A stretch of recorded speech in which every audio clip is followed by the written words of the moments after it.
سڵاوتان لەبێ و پاشیفتان باش لە هەر شوێنێککەن ئەم شەویش لەگەڵتانین بە بابەتی نوێ و بەرگەی نوێ بۆ هیوای ببێتە جێگای سوودی ئێوە.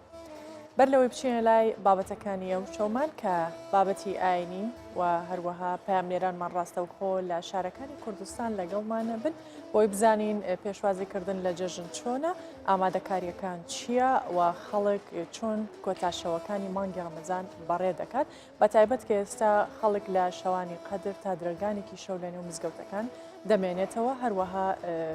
چەند بابەتێکی دیکەش. سەرەتا ئەچینە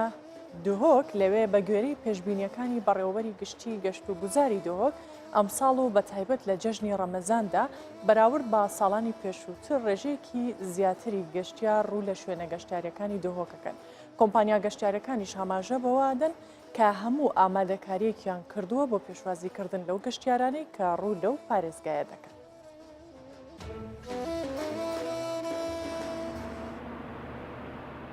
هەرێما کوردستانê bêgiştî û parêzgeha Duhokê bê taybetî dewlemend e bê cihên xwe yên berniyasên geştiyarî. Lawra her dema dibît werzê havîn û helkeft, hemû geştiyar bixwe bi delîve dibînin û berev van ciha ve bihên û demên xwe lêborînin bi taybet di cejnan da. بۆ بێ بیرەوەریەژی مە پلانەخۆ پلانەکە باشمەوە کۆڕێ بەبەریە گشتیە گەشتە گوزارێمە یا توکمە یا داڕێتی شوان کارێت کومە بەرچاو گرتینەم بەرچاو بگەن ڕاستیت پلانە خۆدا ئەوە مە نزیکی 100 دەستاواک و زیاترجی وان زاڵگەهێت دەواازێت هاتنا گەشتیارە نەبوو نەفسنۆری پارێزگەها دووکە بە هەمیە سەخبێرکردین پاقشکردین ڕێکۆپێککردین ژبلی وەیەکێژی مە 15 تیمێت خوددان شیان سەراستی پارێزگەها دووکەمەیەت پێکینان دەواازێت سەرەکی و جهێت گەشتیاری ژەبە بەڵاو ببن بۆ پێشوازی و خزمەتکردنا گەشتیارە و هەروەسا ئەوان تیمێتمە ئاو و شریناهی و ڕێبەرێت گەشتیاری و بزنس کارت و پێزانینێت ڕێبەبەریە گشتیە گەشت و گوزارێ ئەگەر هات و ئاریشایەک بۆ گەشتیاریگە پەیدا بودە سەرهێنا بەڵافکردن. Xudan kompaniyeka geştiyarî ji bo înana geştiyaran dê cejna Remezanê da dibêjît. Hemû hewlan deyên ku îsal rêjek zortir bihêt Duhokê û li hember salên par heftê ji sedê bihêt guherîn. Tanha hemû otêl û motêl hatîne daneve pêşwext. Ev sala rastî gelek cewazgeh salî borî rêja geştiyara şên bizmeta heftê sedê pitir e. بار gelek kêmtir bûn ji ev sala pêşbîniyam tê tekirin dê geştyar fûl yani heta nuke maşallah û têlet mêdûke xemê fûl bûn cihnîne nuke kompanî pitir nuke bû cejnê Duhokê otêl dest nakevin ê pisyara otêlê zax û akirê wan diratkin heta wan dirab nivînin davşên ku cêwan hebe. Arambûna rewşa siyasî û aboriya di navbera Herêm û Bexdayê da bûye egerê hindê rewşa welatiyan jî berqerar bibît û sal bû sal rêja hatina geştiyaran ji naverast û xwariya Iraqê bo herêmê zêde bibin. Rêjîn Ehmed, Kurdistan 24 Duhok.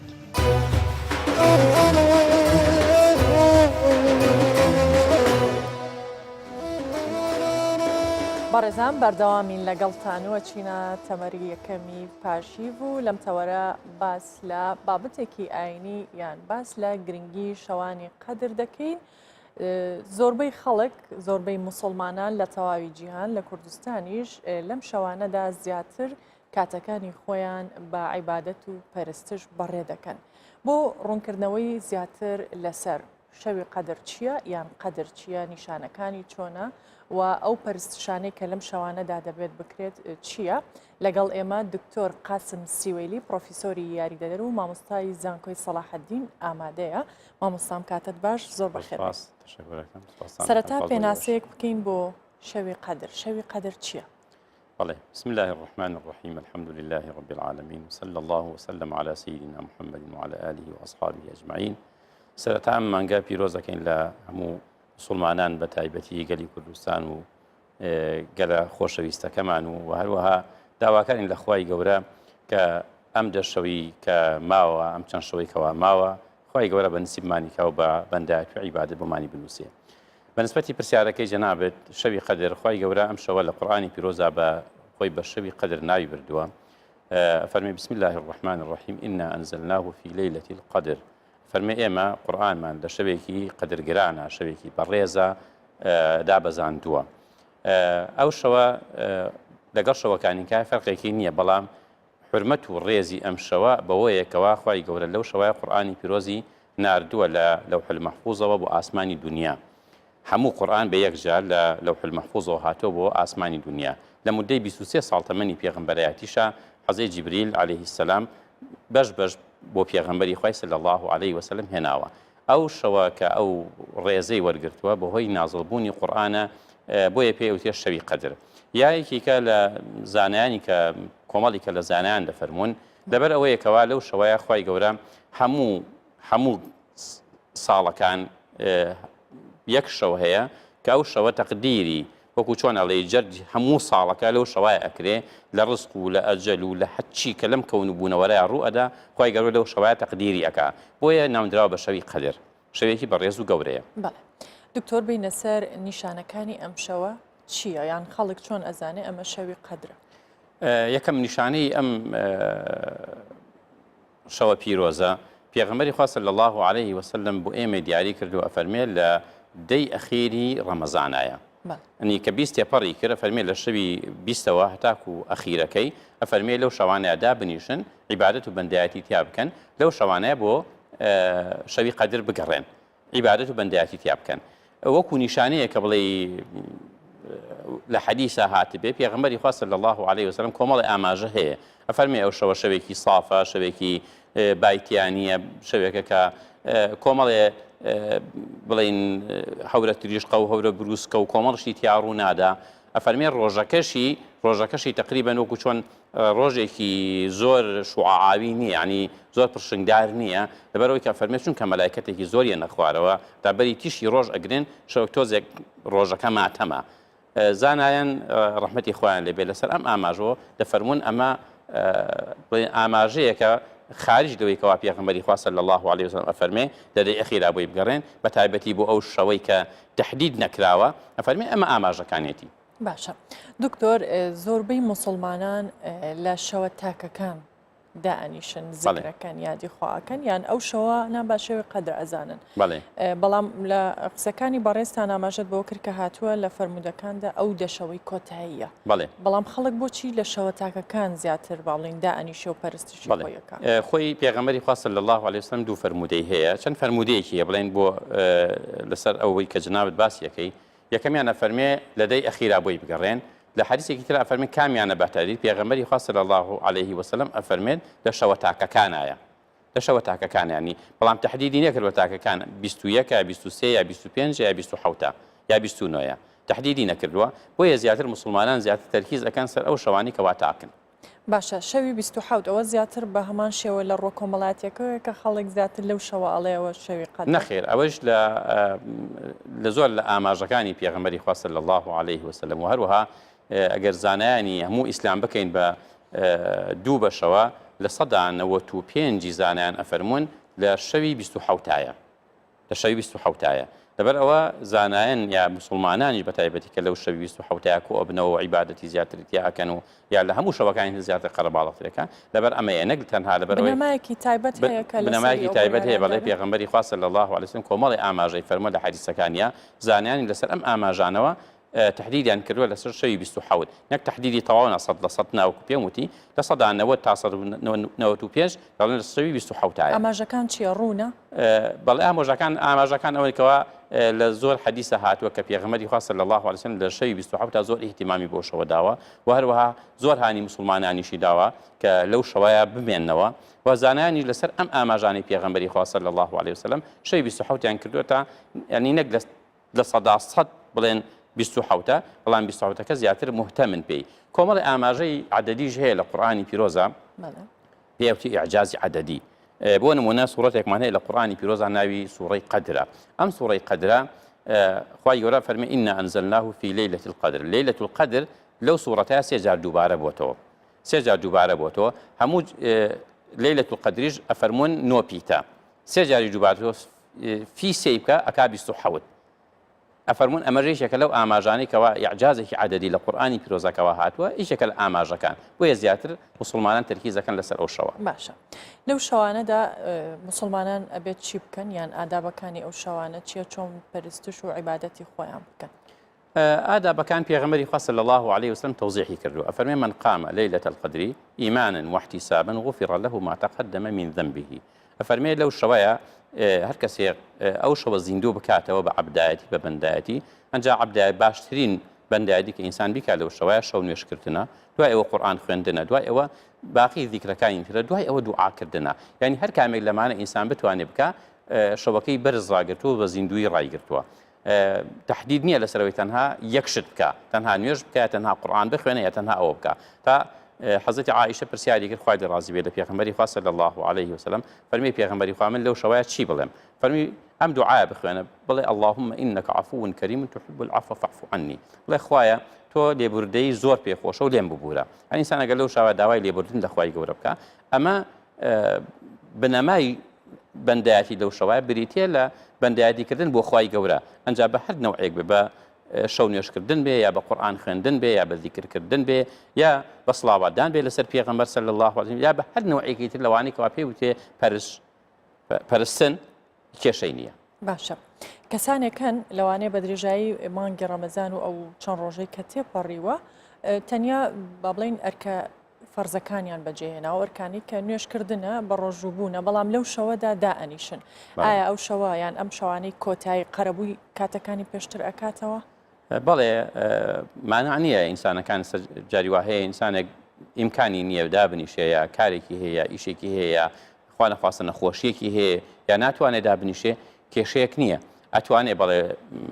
بە تەحدید ئەو دەشەوەی ئەخیر تەحدید بکە لەو شەوانە دابنیشێ ئەگەر دەشەوەکەش نەتوانێت باشەوە تاکەکان دابنیشێ ئەگەر ئەویشی هەر نەتوانی با بە تایبەتی شەوی 27 دابنیشێ ئەو بەندایەتی بۆ ئەنووسێن ئەو کەسانەی کە بە ڕۆژوو نابن ڕەنگە وەکو ئاماژەت بکرد نەخۆش بێت یان پزیشک مامۆستایانی ئاینی ڕێگەیان پێبن کە بە ڕۆژوو نەبن ئەتوانن بەشدار بن لەو شەوانە؟ بەڵێ دەتوانن بەشدار بن هەموو کەسێک دەتوانێت لەو شەوە بەشدار بێت چونکە بۆ ڕۆژووگرتن بەندایەتێکی تایبەتیە ڕۆژ نوێژگرتن بەندایەتێکی ترە و هەروەها زیندووکردنەوەی شەوەکەی شەوەکانی قەدریش ئەویش نەوعێکە لە بەندایەتی هیچیان ڕەبتیان بە هیچیان وەنی ئەگەر هەمیان بکە هەر باشە هەمیان بکە باشە بەڵام ئەگەر هاتوو تەنها و تەنها ئەوانی بۆ کرا لەبەر معزەرەتێکە هەندێک کەسێ هەیە ناتوانێت حاڵەتی فیسۆلۆژی هەیە ناتوانێت بە ڕۆژوو بێت هەندێک کەسێ هەر نەخۆشە ناتوانێت نەخۆشیی مزمینی هەیە ناتوانێت بە ڕۆژوو بێت ناکرێتەوە لەو خێرە گەورەش مەحرومیکە بڵێ نابێت لەبەرەوەی تۆ بە ڕۆژوونی یا لەبەر هەندێک کەسێ جاری وایە نوێژیش ناکە من لەگەڵ ئەوەشام ئەو کەسێک کە نوێژیش ناکە با لەو شەوە گەورانە بە ئیشتراکە زۆر طبیعیە. باشە کەسانێکن فەرمانبەرن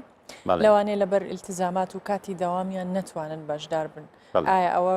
هەژمارەکرێت بەوەی کە ئەو کەسە عوزرێکی شەرعیە بۆی نەتوانێت لەو شەوانە دابنیشێ؟ پێغەمبەری خوا صلی الله عليه وسلم حەزەتی ئەنس حەدیثێک ڕیوایە دەکات ئەفەرمێ هەر کەسێک ئەگەر نوێژی عیشای بە جەماعەت کرد بەتایبەتی بەوانی کەوا ئیشیان هەیە کاریان هەیە مۆزەف نیەوانە نوێژی عیشای بە جەماعەت کرد ئەفەرمێ کە ئەنەما نیوەی شەوەکەی بعیبادەت و بەندایەتی بەکردێت تەنیا لە ڕەمەزان تەنها لە ڕەمەزان لە شەوانی قەدرا بە تایبەتیوانی کایانوێ شەوانی ڕەمەزان بە بڵندی ڕابگرن عیبادەت و بەندایەتی تیا بکەن بە تایبەتی لە شەوانی قەدرا لە دەبە دواوە ئەفەرمێ هەر کەسێک بۆ نمونە ئەوانی کە کوجناوت بازەکەی مۆزەفێکە ناتوانێت یا معزەرەتێکی هەیە ئەفەرمێ ئەگەر نوێژی عیشا تەنهات نوێژی عیشا نەک تەراوی حەکەش بە جەماعەت لەگەڵ مسلمانانە بکات لە مزگەوتە نیوەی خێری شەوەکەی بۆ نووسێ بۆ بەیانیش بڕوان نوێژی بەیانیش بە جەماعەت بکە خێر نیوەکەی تریشی خوای گەورە بۆ نووسێت بۆ ئافرەتانیش عینەن شتە هیچ فەرق ناکە بەڵام بەمەرجێک طبعاً ئەم دینەکە هاتووە یەکێ لەو شتانی کەوا بۆی هاتووە پێوتێ مەقاسیدی خەمس پێنج شتی گەورە هەیە کە بۆ پاراستنی نەفسێتی یەکێ لەوانە بۆ پاراستنی نەفسێتی ئینسانەکانە پاراستنی ئینسانەکانە معلومی جەنابیشە لە وڵاتی ئێمە لە کولتوری ئێمە ئافرەت وەکو پێغەمبەری خوا صلی الله عليه وسلم بە قەواریر نابێ بە قەواریر بەو شوشە ناسکە ئەوترێت کە وەختی خۆی بۆنی تێکراوە ئەفەرمێ ڕفقاً بالقەواریر ئەفەرمێ ئاگاتان لەو شوشانە بێ لەو ئافرەتانە بێ کە وەکو شوشەی گوڵاووان ینی چۆن شوشەی گوڵاو چەندێ ناسکە بشکێ ئاگاتان لێ بێ ئەگەر خوا نەخواستە ئافرەتێک لە ڕێگەی مزگەوتە تووشی خوا نەخواستە شتێک هات یا خوا نەخواستە تووشی کارێک هات کە ناشیا و بەرامبەر بە ئافرەتەکە لە ماڵەکەی خوای بەندایەتی بکە باشترێکە بەڵام ئەگەر ئەمانە هیچ شتێک ڕێگر نەبوو یا مناڵی ساوای نەبوو لە ماڵەوە بەجێی یا کەسێک هەبوو مێردەکەی توانی لە ماڵەوە بەخێوی بکە یا برایەکی هەبوو یا کەسێکی هەبوو یا دایکی هەبوو ئاگای لێبێ زۆر تەبیعی ئەتوانێت بچێت ئیشتیا بکات لەو بەندایەتی و لەو عیبادەتە لەو شەوانەیە هیچ کێشە نییە ئیسلام ڕێگەی پێدات. ئەگەر باسی تەمەنی خواردتر بکەم بۆ نمونە مناڵانیان هەندێک جار هەیە تەمەنی ڕێگە پێدراوە بۆ نمونە بچێتە مزگەوتەکان هەندێکی تریش هەیە تەمەنی خوار ئەو تەمەنێ و بەڵام دایک و باوک ناچارە بیبا لەگەڵ خۆی لەم کاتە دایکەکە نەچێت باشترە یان ئەو مناڵە ڕێگەی پێ نەدرێت بچێتە ئەوێ. بەڵێ بە تایبەتی ئەو مناڵانی کە لە خوار تەمەنی 6 ساڵن معلومی جەنابتە ئێستاش لە عالەمە لە هەموو جیهانە ئەمە هەیە مناڵ هەتا 6 ساڵ تاوا ناکە نایخێنە قوتابخانە داخڵی حەو دەبێ خانە قوتابخانە لەبەر چی لەبەر ئەم مناڵە جیاوازیەکی تیا دروست ئەبێت پێوتێت تەمیز حەز بە چیەکە هەز بە جیاوازیەکە لەو تەمەنە بچووکەی کە چۆتە تەمەنێکی تر بۆیە پێغەمبەری خوا صلی الله علیه وسلم ئەفەرمێ مناڵەکانتان کە تەمەنیان گەیشت بە 7 ساڵ لەگەڵ خۆتان نابیان بن بۆ مزگەوت بۆی فێری ئادابی ناو مزگەوت بن بەڵام خوار ئەو تەمەنە ئەگەر بێت و ئەم مناڵ جاری وایە تۆ جارێ مەچینە ناو مزگەوتەکان مناڵی زۆر بچوو 2 ساڵ و 3 ساڵ جاری وایە تا باوکی نوێژەکەیەکە دایکی نوێژەکەیەکە ئەیکا بە گریان و هەرایەک ناو مزگەوتە کێشەیەک ئەنێتەوە خێری ئەم دایکە یا خێری ئەم باوکە لەوایە ئەم مناڵە لای خۆی بهێڵێتەوە لە ماڵەوە عیبادەتەکە لە ماڵەوە بکە نەک بچێت پشێوی ناو مزگەوت تێک بدا ئاسایشی ناو مزگەوتەکە تێک بدا و بەندایەتی لە خەڵکانی کەش تێک بدا. باشە شتێکی تر هەیە لە کۆمەڵگەی ئێمە هەندێک خێزانیان هەندێک ماڵ هەیە پێکەوە کۆبنەوە ئافرەتان پێکەوە لە ماڵێکدا شەو نوێژ و عیبادەتی خۆیانەکەن ئەمەش هەمان ئەو خێری هەیە کە ئەو ئافرەتانە ئەچنە مزگەوت هیچ فەرق ناکە لە هەر شوێنەکە لە هەر ماڵەکە لە هەر جێگەیەکە چونکە خوای گەورە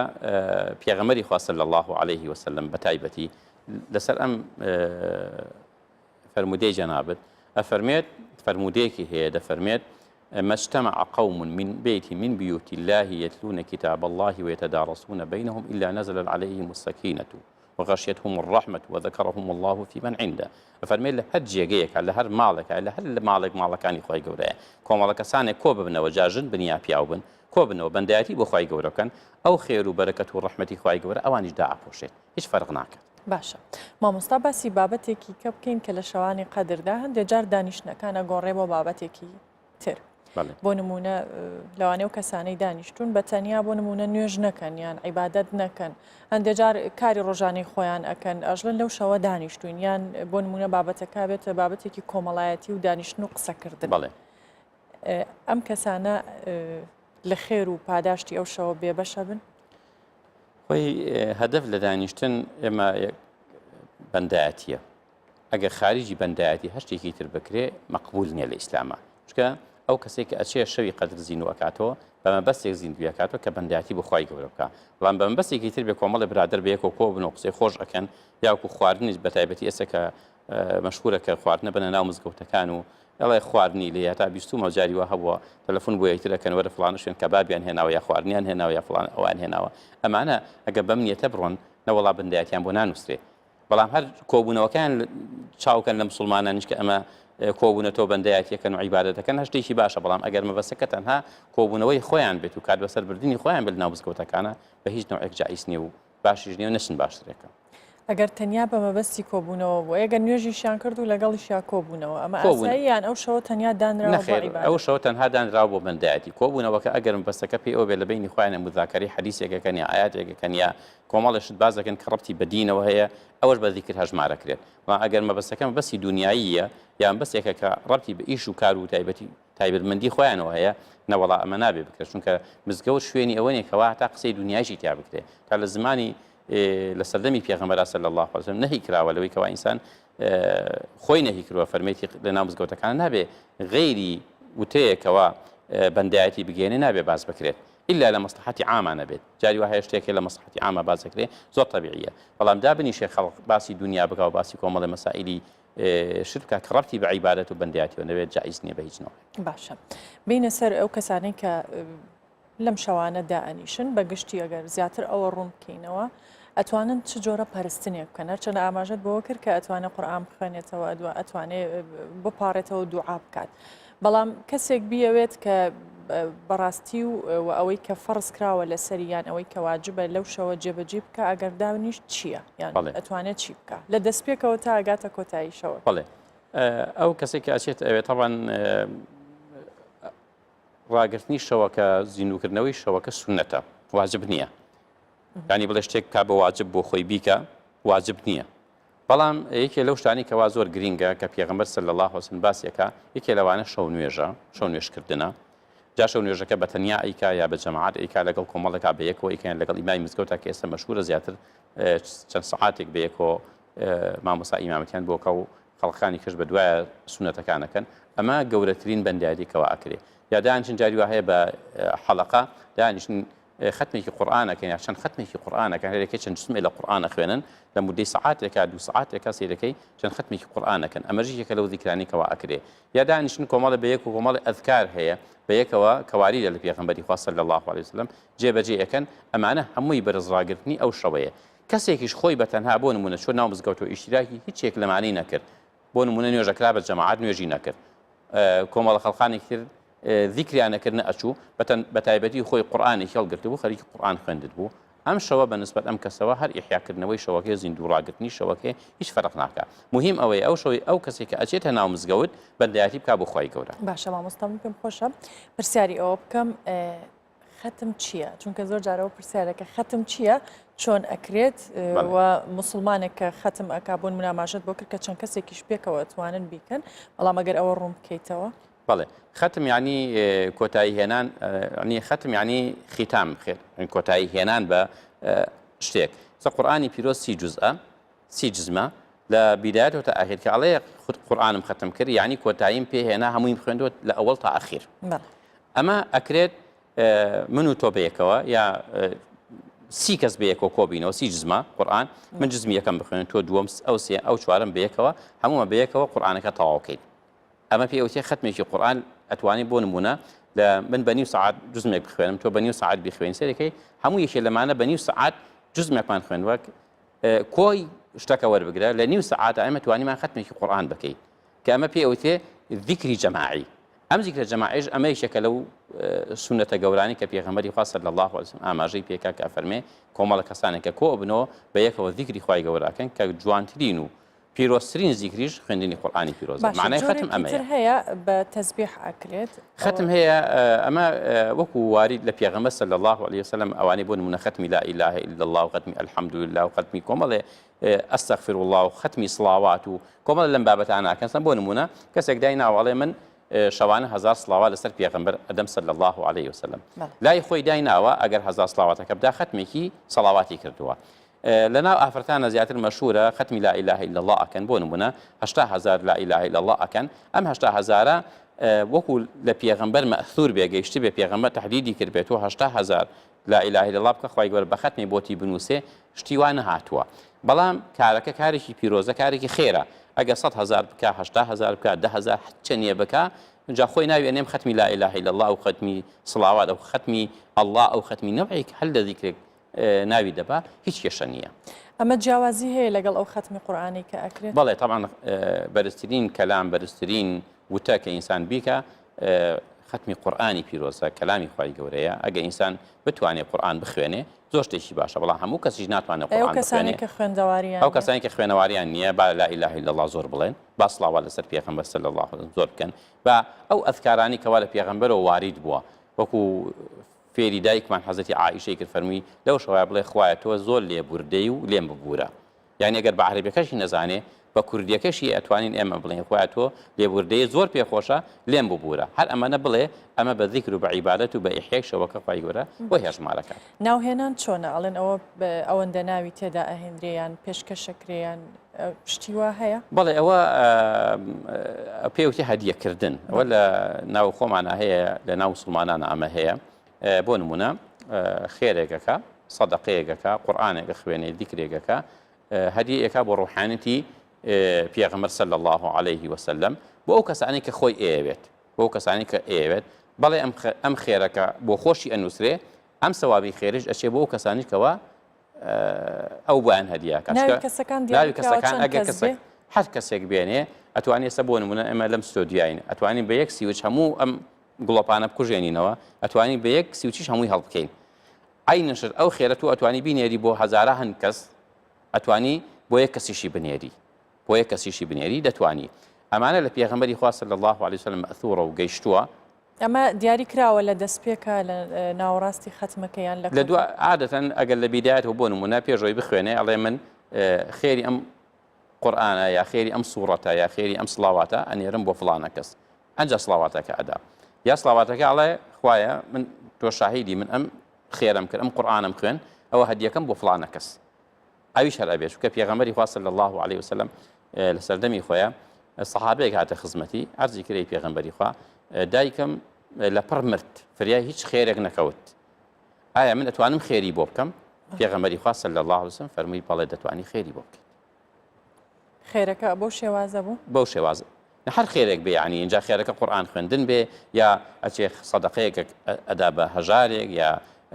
بینایەک دروست دەکا یا مەکتەبێک دروست دەکا مزگەوتێک دروست دەکا خێرەکەی هەدیەکە بۆ دایکی بۆ باوکی بۆ هەر کەسێکی تر لەوانێکەوە دەکا بەڵێ پێئەگەر واتە ئەو کەسانەشی کە لە ژیاندا نەماون کەس و کاریان ئەتوانێت بەڵێ دەتوانێت خێران بۆ بکە تا پێغەمبەری خوا صلی الله علیه وسلم کەسێک هاتە خزمەتی عەرزی کردی پێغەمبەری خوا باوکم قەرزدارە قەرزداری خەڵقیە من ئەتوانم فەرمووی قەرزداری حەجی نەکردووە ئەتوانم من حەجی بۆ بکەم کە واجبێکی عینیە لەسەر خۆیەتی فەرمی ئەگەر باوکت هەنی بەم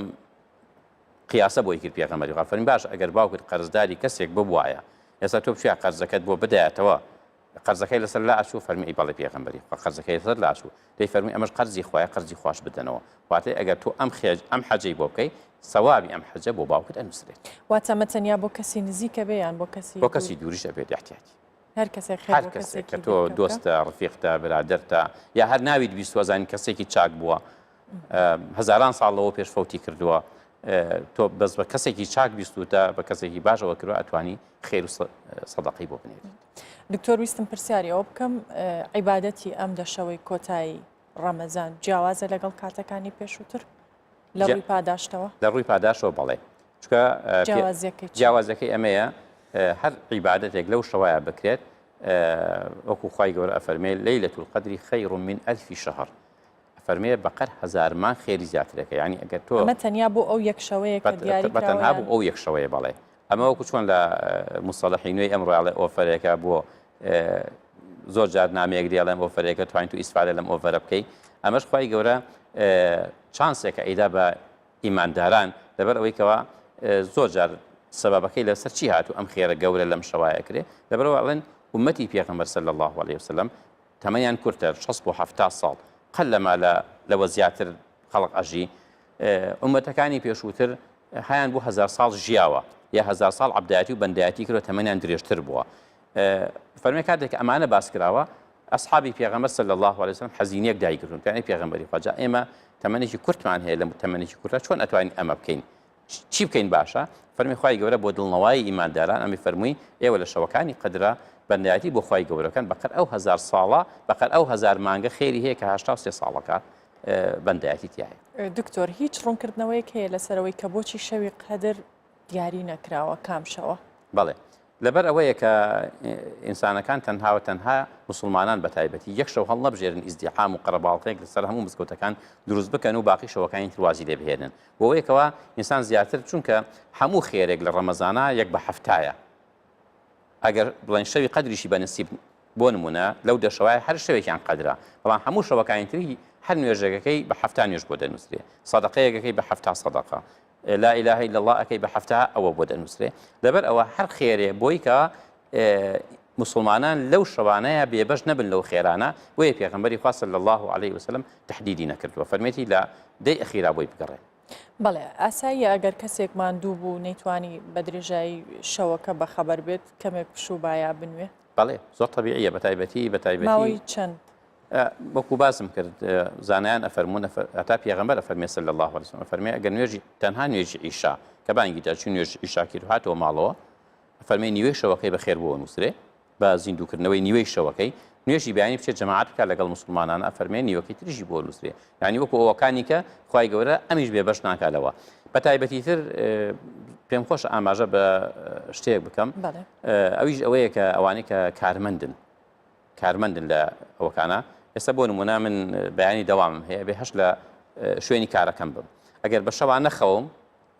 لەوانەیە بۆ سبێنێکە ئەچمە سەر ئیش و کارەکەم بێتاقەت بم مەزاجم تەواو نەبێ یا تووشی سەرهێشەیەک بم ڕزانایانە فەرمونون کەسانێکەوە مۆزەفن لە جێگەیەکە یا واجبێکی تر لەسەر شانیانە واجبێکی حکومی لەسەر شانیانە سونەت وایە ئەوە نەکەن ئەو عیبادەتە نەکەن ئیشەکەیان بکەن ئیشی مسلمانان ڕاپەڕێن چاکترێکە لەوەیکەوە بە تەنها بەندایەتی بۆ خۆیان بکەن چکە بۆ ئەوان مەسلحەتی عامە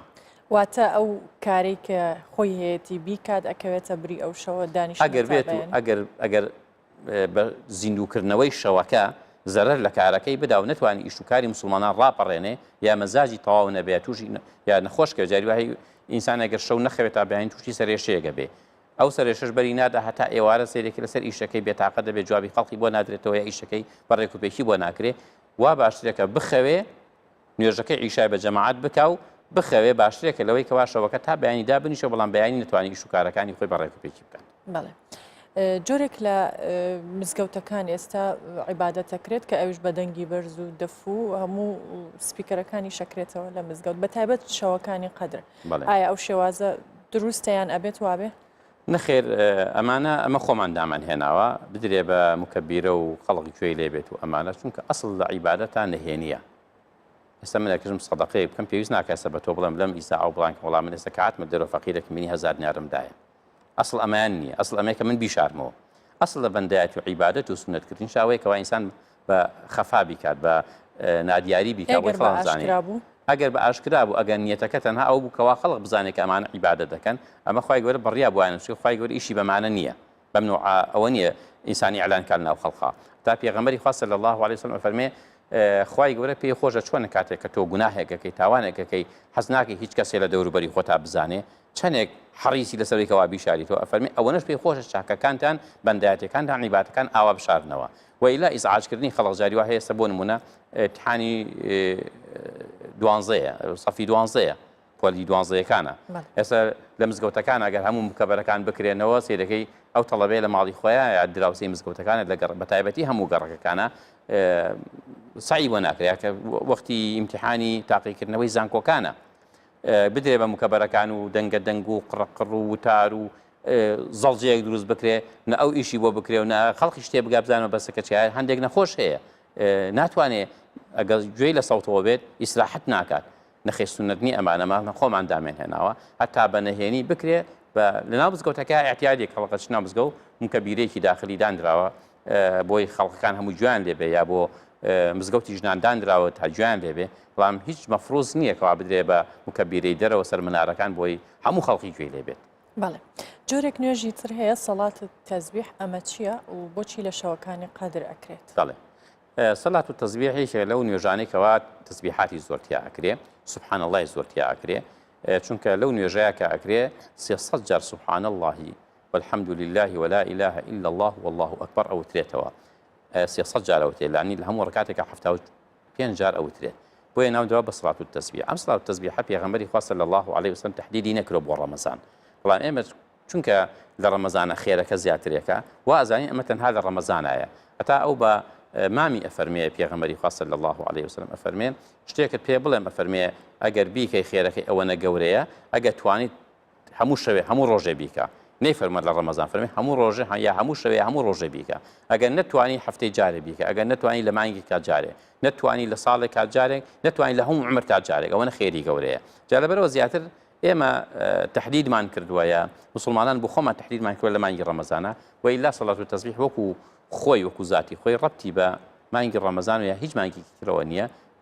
لە مودەی عمری تۆ هەر وەختێکە ئەتوانی ئەو سەڵات و تەزبیح بکەیت. شێوازەکەی چۆنە بەتەنیا ئەکرێت یان بەتەنیا خۆی سونەتە بەتەنها بکرێت چکۆ لەبەرەوەی کەوا ئەو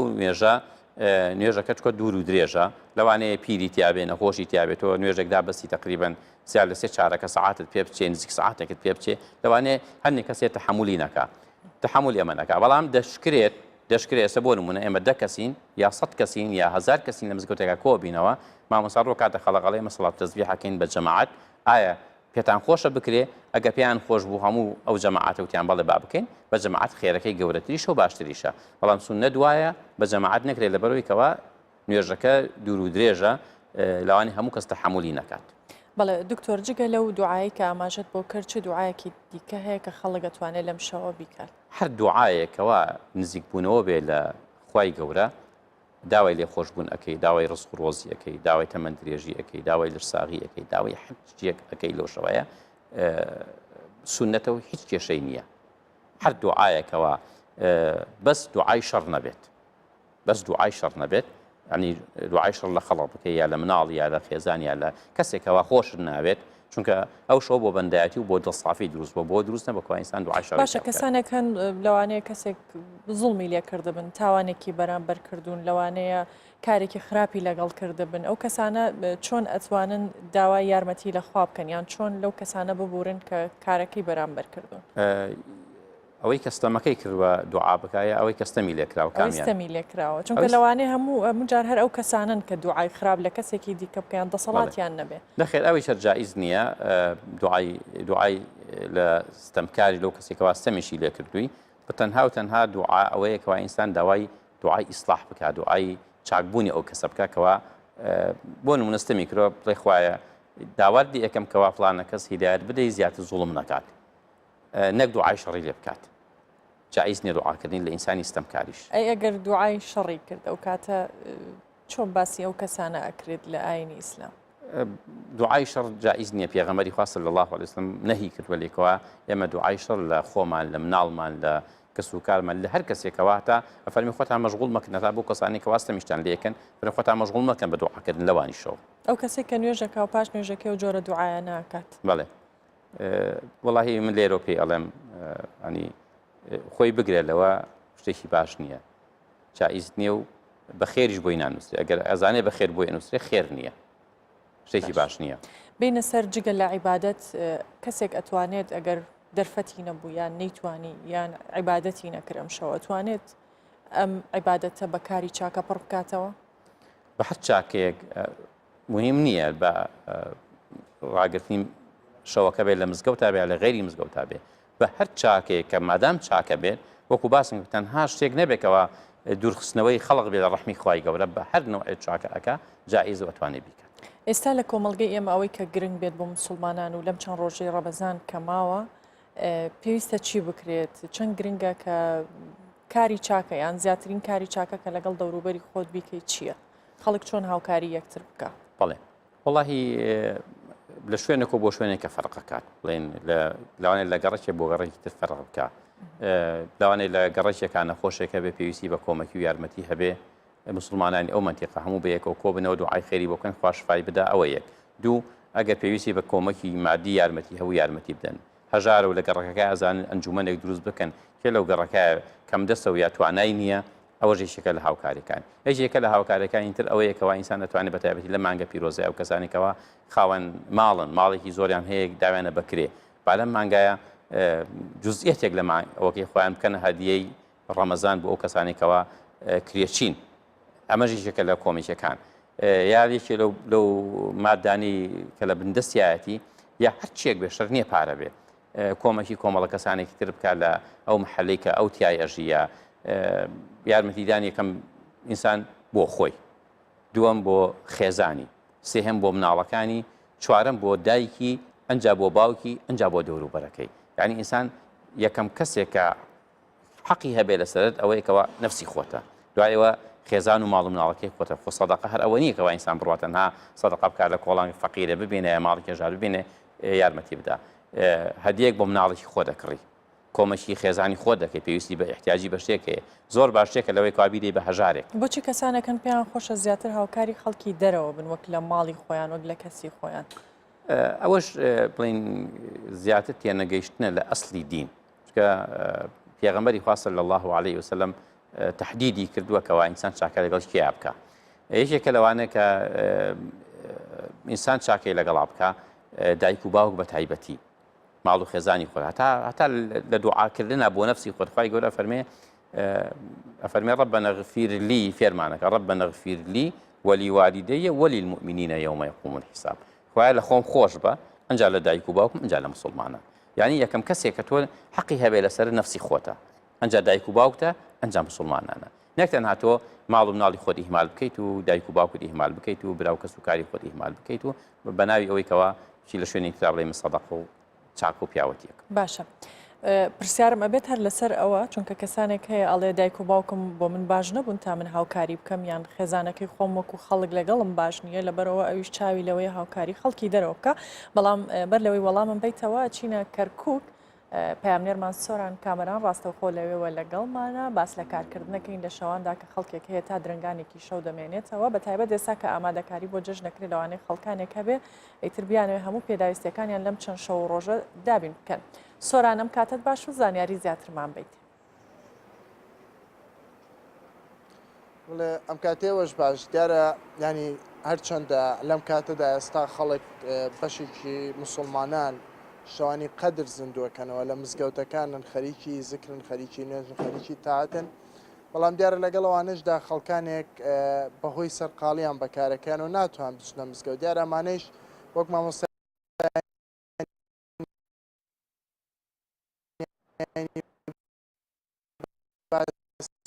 کردووە باسیەکەن ینی عوزری دیارە یانی منەمێ باس لەوە بکەم کە وەرزی گەرما زۆرترین با بڵین شۆفێران گرفتی فیت پامپیانەیە دیارە ئێمام شەو ئەم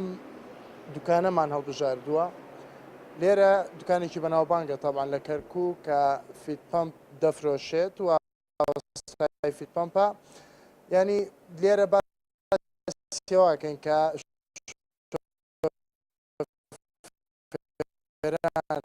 لە شەوانی ڕەمەزان زیاتر بە شەواندیان دیارەستا من وەستا مرادم لەگەڵ وەستا مرادەکە بێت ئێرە زۆر سپاس بۆ بەڕێزت زۆر داوای لێبوردنی شەکەین زۆر ڕامانگرتی لە ڕەمەزاندا زۆر شتەکان پێچوانە بوونەتەوە ینی ئەگە پێشتر خەڵک بە ڕۆژ سەردانی فیتەری کردبێ ئێستاس دەکرێت بە شەو سەردانێکرێ یعنی ئێستا تا درنگانی شەو دەبینیت هەرس ئۆتۆمبیل لاتە خەڵک لاتە ینی ئەمەوەی چییە ینی کەسابەتەکەی گۆڕاوە بە ڕۆژ ئێمە ئیشمان زۆرە زۆر سیارەمان لەسرە مەجبورەمێنێ ئەکینە شەوە بڵێن نیوەی سارەکان زۆریشی خەڵک بە شەوان دەرەچن بە ڕۆژ زۆر گەرمە ناتوان خەڵک بە ڕۆژووە بەڵام کە خەڵک شەوان دەرەچن تووشی عتەڵاتە بن عتەڵی فیتپەم بەردەوامە لەگەڵ سارە لەبەرەوەی هۆکارەکەی ئەوەیە گەرمە وەسعاکە جەویەکی زۆر زۆر گەرمە دوای ئەوەش ئەو فیتپەمانە بەکارێنێ خەڵک زۆری بڵێن سینیە شتانت باس من سیارێکمە هەر لە داخی فیت پامپ فرۆشت ئەوانەمان بۆ شەرحکە یانی تۆ ئەلی فیت پامپەکان سینی باشە ئەی خەڵک چی بکە بۆی فیت پامپی عاتڵ نەبێ و چی جۆرێک باش و خراپ جۆرە فیتپەمە ئەستی کۆریە شەریکەیە وەستی زمانی لەگەڵە 1 ساڵ هەتا بۆ تێتا 1 ساڵ ڕاوەسە لەسەر حساب خۆمان بۆ تۆ گۆڕین بڵین ئەو شێوە بێ شێوازە مارکەسی ئینە بڵێن مارکەی کافۆسی شەریکەی کۆریە بەڵێ 1 ساڵ زمانمان لە شەریکە وەرگردووە بەڵام بۆ ئێمە کراوەیە یان لە شەریکەوە زمانەکەی هەتا ئێستا گلەی لەسەر ئەو فیتپەمپانیە کە ئەمە بەکارێن بەڵام لەسەر ئەوەش هەنێ خەڵکی ئیمکانی نیە مەجبورین ئەو فیتپەمەسینەکانش بێنکەوە وەکەوە ئەمە وەکو ئەم جۆرێ بڵین بە 10,000 دینارە کۆری نووسراوە میدین کۆریا بەڵام خۆی لە سین دروست کراوە هیچی بڵێن کۆری نییە بڵێن لە کۆریا دروستکرا بێت هاتو بێت بۆێرە بێ لەوەش ئێمە ئیماراتی مستعمل بەکارێنین مستعملەکە لە هەمووی باشترا ئەوش ئاین 1 ساڵ زمانەیە بەڵام ئێمە فیتپەممان لایمانەیە بڵێن بۆ کۆریلە بۆ مەرزیە بۆ وەنەوشە وەسڵ زمانی 2 ساڵی لەگەڵا سعرەکەشی زۆر مناسبەت 40,000 دینارە ئەوە نییە بڵێ زۆر گران بێ یەک وەرەقەیەک بەیان خەڵک باسی دووەرەقاکە بەڵام 40,000 شەکەن دەوتری هەندێک فیتپەمپەیە سعی 4 ئەو 4 وەرەقا باسەکرێ ئێستا هەنێشتەی لا ئێمە لای خۆم شخصی خۆم خەڵکش ئەم ناسێت هەموو خەڵک ناسێت فیتپەم لایە بە 40,000 دیناری ئەو ساری بڵین وەکو وەنەوشەیە ئەچێتە لای پێڵە وەرەقە و نێک 2 وەرەقە بەڵام لای ئێمە 40,000 کابراڵێمە ئەسڵی نییە بەڵام نەخێر ئەمە ئەسڵیە وەسڵ زمانشی لەگەڵە 2 ساڵ ئێمە دەینێ بۆ شەتە چی کاتێک کردەوەی چێوتی ئەمە عادی یان ئەمە سەر خۆمە غەڕامەی ئێمە لەسەر ئەوە لێ بکەم ئێستا بۆچی زۆر فیتپەم عاتڵە بێ هی خەتای بەنزینە زۆر فیت شۆفێران ئەو وەساکەمە بڵێن بۆنی جۆ زۆر گەرمە هۆکارەکەی ئەوە گەرمەکەم لەبەرەوەیە دووەم شت جار وای بنزین ئێمە گۆڕێت ساسی زۆری تیابێت توالێت یان بنزینە کاریگەری نییە لەسەر تێکچوونی بە ئەو شێ بەڵام لەسەرەوە من باسیەوەت بۆکەم یەک نوع بنزین بەکاربێنێت بڵێن شۆفێرەکان یان ساخان بڵێن نەک دوان هەیە سێگی محەسەن و عادی تێکەڵەکە نە تۆ یەک مژگاری چی وڵا ئەمژگاریم ئەوەیە کەوا بەڵێ بۆ شۆفێرەکان بەڵام لە کەفیتپەمە بەستین هەر کەسێکە گیلەی هەبێت تێ لەسەر حساب خۆمان بۆیە گۆڕین هەتا عادیەکەش بێ یەک کەسی ناڵێن لێرە ئێمە بڵین دڵگران بێت کە بڕە بڵێ وڵا لای وەستامڕات فیتپەمێکم بۆ بەست مانگی ئیشی نەکرد یان سێ مانگ ئیشی نەکرد نەخێت ئەمە ئەو شتە بەکارنێن ئەوە هەر ئیش ناکە بەروێ ئێمە گیرفان خۆمان پڕ ناکەین بەڵام حەزەکەین خەڵک ڕاست بێ لێمان حەزەکەین ئیشەکەمان پاک بێت خۆت ئەگە بە ڕۆژ بیت تێرە یان مەجال ئەو نیە لەگەڵ تا قسە بکەین تەنانەت بەم شەوەش یانی و خەڵکانی کاتن بەڵێ لە بەروێ بێتاقەت بووم لە شنی بەیانی تا پێش مەغریب لێرە بوومە لە سەعات 9 لێرەم هەتا سەعات 2 شەو ئیتر هەرونە ئێمە تاقەت تێوە نەمانێ بڵین لێرە ئیشکەین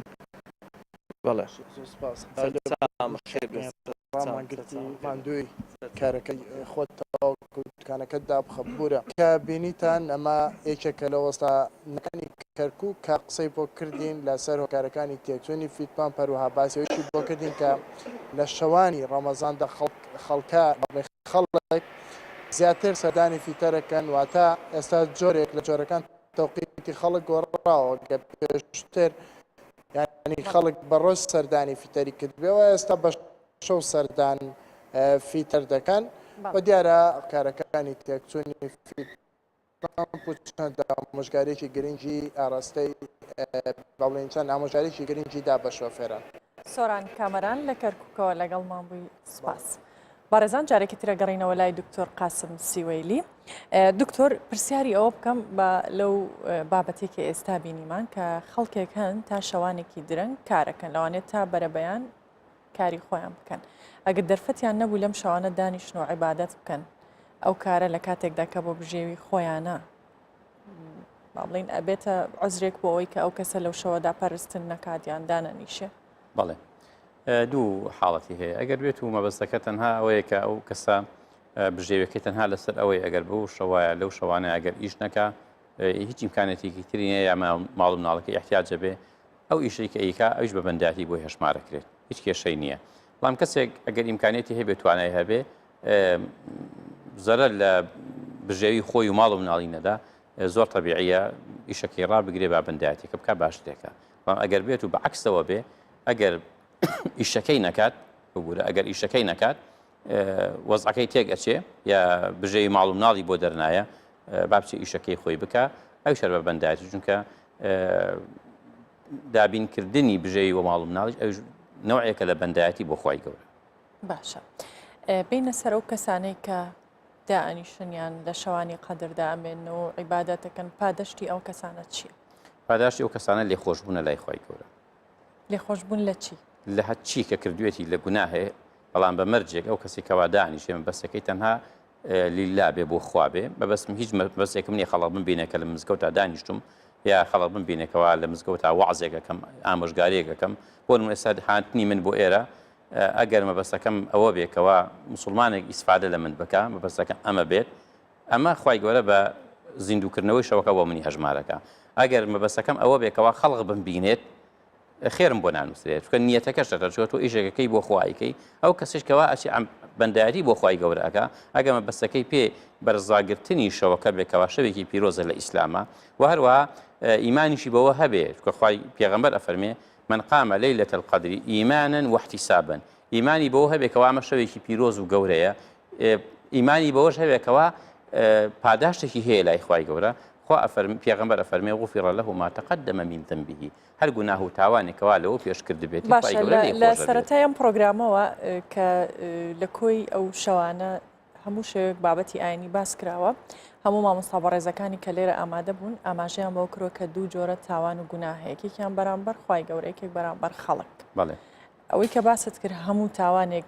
لێ خۆشە بێت ئەگەر کەسێک لە شەوی قەدردا بنیشێ نەخێت تاوانی هەموو تاوانە ناگرێت نەخێت ئەو تاوانێکە کە خۆت کردوتە بەرامبەر بەخوای خۆت بەرامبەر نفسی خۆت کردوتە نا بەرامبەر بە کەسانێکەوە خوانە خواستە غیبەتێکی کردبێ ماڵێکی خواردبێ یا زوڵمێکی لێ کردبێ ئەبێ ئەمانە یا وەکو چۆن ئەڵێ لە ئیسلاما تەحویل بکە عنی بچێتە لای ئەو کەسێکەوە غیبەتی کردووە یا خوانە خواستە زوڵمی لێ کردووە داوای گردن ئازایی لێ بکە ئازادی بکە ئەنجا بەری ئەو لێ خۆشبوونە ئەکەوێت وەیلا بەتەنها ئەگەر حەقی خەڵقی خواردبێ بوێ لەو شەوەیە خوای گەورە لە هەموو گوناهەکانی ببورێ ئەوە بێتە کولتورێکی سەقەت بۆ هەموو کەسانێکەوە بچن ماڵی خەڵق بخۆن و زوڵم لە خەڵق بکەن و تعدا لە خەڵق بکەن و لەوە مادام شەوێک ئێمە چین عەبداتی تیاکەین خوا لێمان خۆشە بیتر قەی ناکەنەوەڵا شتیوانی بە هیچ نەوەیەک. دکتۆر قاسم وەکو کۆتا پرسیارم پرسیارێکم لێ کردی بەر لەوەی بچینە لای هاوکارمان سۆران لە کەرکووک وتم ئەو کەسانەی کە خێر و چاکە ئەکەن یان لەگەڵ دایک و باوک و کەس نزیکەکانی خۆیان نایکەن لە بەرەوەی ئەڵێن کە دایک و باوکیانیان کەسەکانیان بۆیان باشنی و خەڵکی دیکە لەگەڵیان باشترە ئایا ئەمە ڕاستە یان ئەبێت؟ نەخێر ئەوە شتێگەشتێکی نادروستە چونکە بە تایبەتی دایک و باوک فەزڵێکی هەیە لە سین کەسانێکن ئێستا دایک و باوکی تۆ کەسێکە کەوا تۆ هێناوەتە بوون هێناوەتی ئەم ژیانە ئەنجا مەهمە خوا نەخواستە ئەگەر خراپیشی هەبێ بە نەوعێک تۆی پەروەردە نەکردبێ یا زوڵمی لە کردبی لە پەروەردەکردنا ئەوە حسابی لای خوای گەورەی حسابی لای تۆ نێت تۆ ئینتیقامی لێ بسێنیت تۆ هەر لەسەرتە هەر چاکبی لەگەڵیانە هەتا ئەگەر خوا نەخواستە دایک و باوک بێدینیش بن ئەنی خارجی دینی ئیسلامیش بن بۆ نمونە کەسێک مەسیحیە هاتۆ موسڵمان بووە جوولەکەی و هاتۆ موسڵمان دایک و باوکی جوولەکەن بەڵام پێویستیان بەم کەسە هەیە خوای گەورە پیانە فەرمووی وەصاحبهما فی الدنیا معروفە فەرمێ لە دنیاش هەتۆ بێ حەت چاکە کاربی لەگەڵیانە ئەگەر لە فەرزەکە کافریش بن ئەمە تێگەیشتێکی سەقەتە بڵێ دایکم نوێژ ناکە یا باوکم نوێژ ناکە یا خوا نەخواستە عارەخۆرە یا زۆر جار لەو ئەو پرسیاران لە ئێمە ئەکەن یا باوکم نوێژ ناکەم چۆن یارمەتی بدەم یا باوکم ئەهلی مزگەوت نییە یا باوکم وەختی خۆی ستەمی لە من کردووە یا دایکم وەکو پێویست ڕێزی نەگرتوم من چۆن ئێستا ڕێزی بگرم نابێ ئەوە بە هیچ نوعی تێگەشتێکی سەقەتە لە دین دەبێ ئەم کەسانە بە هەموو نوعێ لە خزمەت دایک و باوکیان نابن و خوای گەورە ئەفەرمێ واخفض لهما جناح الذل من الرحمة وقل رب ارحمهما كما ربياني صغيرا ئەفێ بچی لە خزمەتیانە باڵی نەرمونیانی لە خزمەتیانە ڕابخەیت و لە خزمەتیانە داوای لێ خۆشبوون بکەیت کە خوای گەورە لێت خۆش بێ کە خزمەتی ئەوان بکەیت نەوەکو ئینتیقامیان لێ بسێنی خوا نەخواستە بەنسبەت خزمانیشەوە بە هەموو نەوعێک ئەگەر خوا نەخواستە کەسێک خزمێکی نزیکە لەگەڵ تۆیان چاکەکار نەبووە یا وەختێک ئەو توانای ئیمکانێتی مادی هەبووە تۆ هیچ نەبووە و هیچ ئیمکانی یارمەتی تۆی نەداوە بەڵام ئێستا عکس بۆ تۆ خاوەن ئیمکانێتی و ئەو بۆتە کەسێکی هەژار بڵێ ئینتیقامی لێسێن لەبەرەوەی لە کاتی بوونی خۆیان یارمەتی منی نەداوە مێستا ئینتیقامی لێسێنم ئەمەش بە هیچ نوعێ ڕێگە پێ نەدراوە تێگەیشتنێکی نادروستە دەبێت ئینسان لەگەڵ ئەو کەسانە چاکە بکاتەوە وەکو خوای گەورە ئەفەرمێ ادفع بالتي هي أحسن ولا تستوي الحسنة ولا السيئة فەرمێ چاکە و خراپە وەکو یەکوانین ئەگەر کەسێک خراپەشی لەگەڵا کردی ئەفەرمێ هەر بە چاکە لەگەڵیا بژوڵێرەوە. بەڵێ دکتۆر قاسم سیوەیلی پرۆفیسۆری یاریدەدەر و مامۆستای زانکۆی سەلاحەدین زۆر سپاس بۆ زۆر سپاس بۆ ئێوەش دەستپاسان. بەڕێزان لە چینە دینارتە هاوکارمان ئاری حوسێن ڕاستەوخۆ لەوێ لەگەڵمانە میوانداری کۆمەڵێک هونەرمەندی کردووە ئاری ئەم کاتت باش پێمان بڵێ ئەو هونەرمەندانی ئەم شەو لەگەڵ تۆن کێن و درێژە بە تەور و گفتوگۆکانتان بدەن.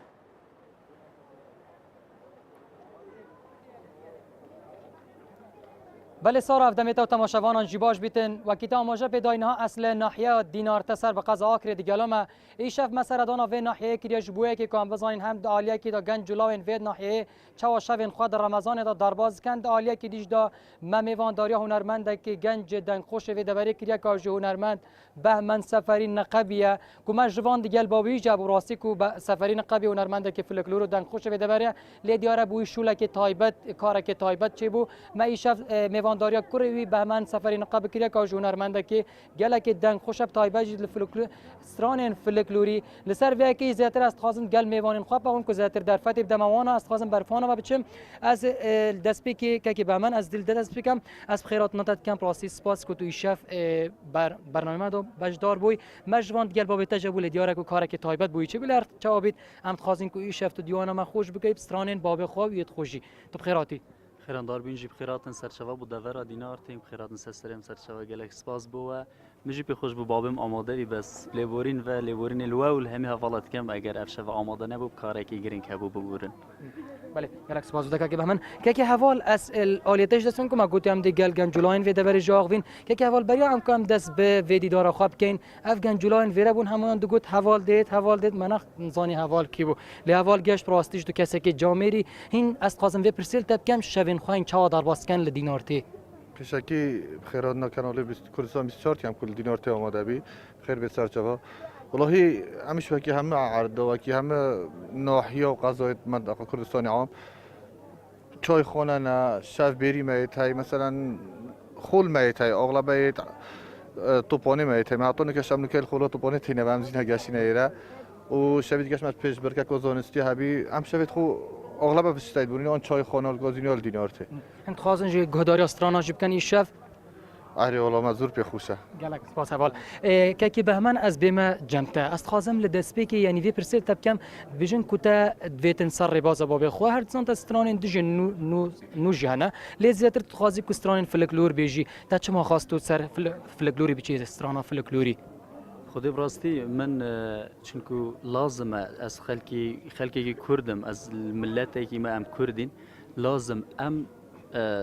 فولکلور کردیل بیر نکنو برزنه بی راست ربازا باب خوب است مدویتن گلکی دوی کی شاکر و کاوی ساغا و از ناصرانی واتن ویسم یت فولکلور یت گلکی دی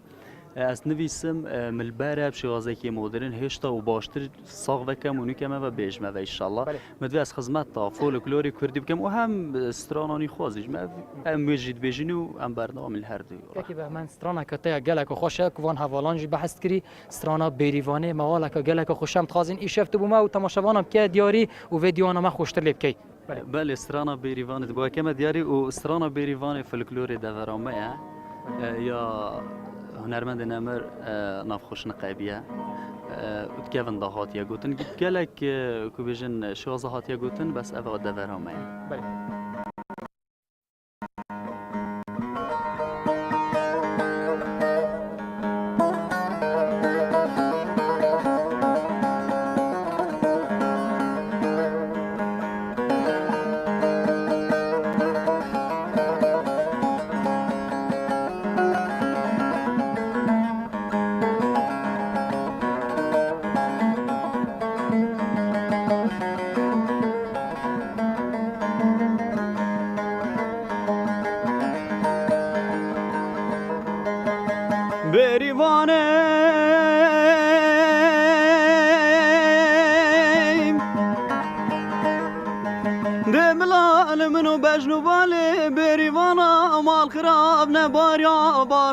باران در واگلی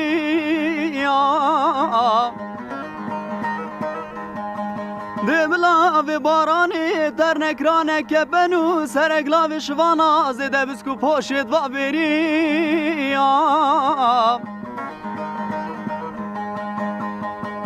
یا ربی سقمکی من ضایت تخواری بای زوزانا بای برکوی افزادی بریوانم گلکی زرو کرتن تزینه البنیا شای زوزان جوری ایرانا گرین گوهانه چنگم یا ایهو ایهاق ده ایهو ایهاق افزادی بریوانم تزینه البنیا شای زوزان جوری ایرانا گرین گوهانه چنگم یا ایهو ایهاق ده براغنا بريل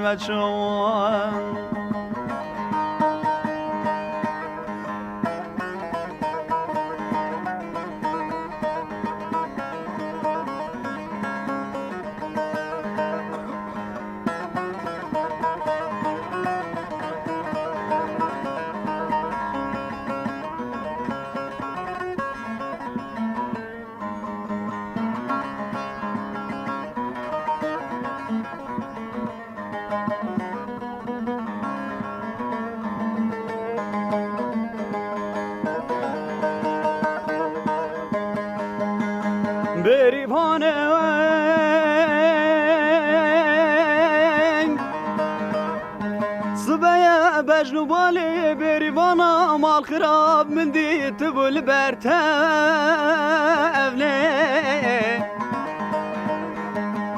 گج بریوانی چند و چند جارم گوتن نچه بنیا مالا بریات دانه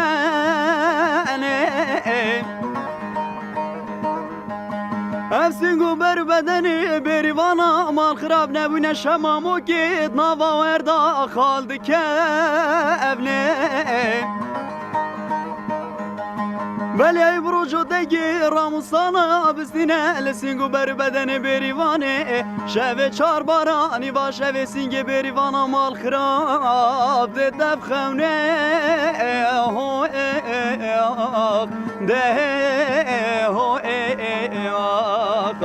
ولی ای بروجو دگی راموسانا بستینه لسینگو بر بدن بریوانه شوه چار بارانی با شوه سینگ بریوانا مال خراب ده دف خونه ده بریا گندا بریل مچون وای دستی تت خوش بن که بهمن راستی جی شفت دیوانا مگل خوش کرد که حوال تا چه دید که اف گنج کوسا یعنی دنگ که فلکلور که هر چند کره هنرمند نافدار دور سفری نقب بیا که با ویژه هنرمنده که فلکلوری دور اف گنج نسا کن ببینین چند کیفوات دید والله بشكل دست خوشی رو بود کم ابخو آخفنا کم کردی های بینه کیش که شعرش هشیره و جا کره هنرمند سفری چه هندی یعنی هندی زیرک بیتن بوم چه تعجب من پینایتن چی که از دانم کره کیا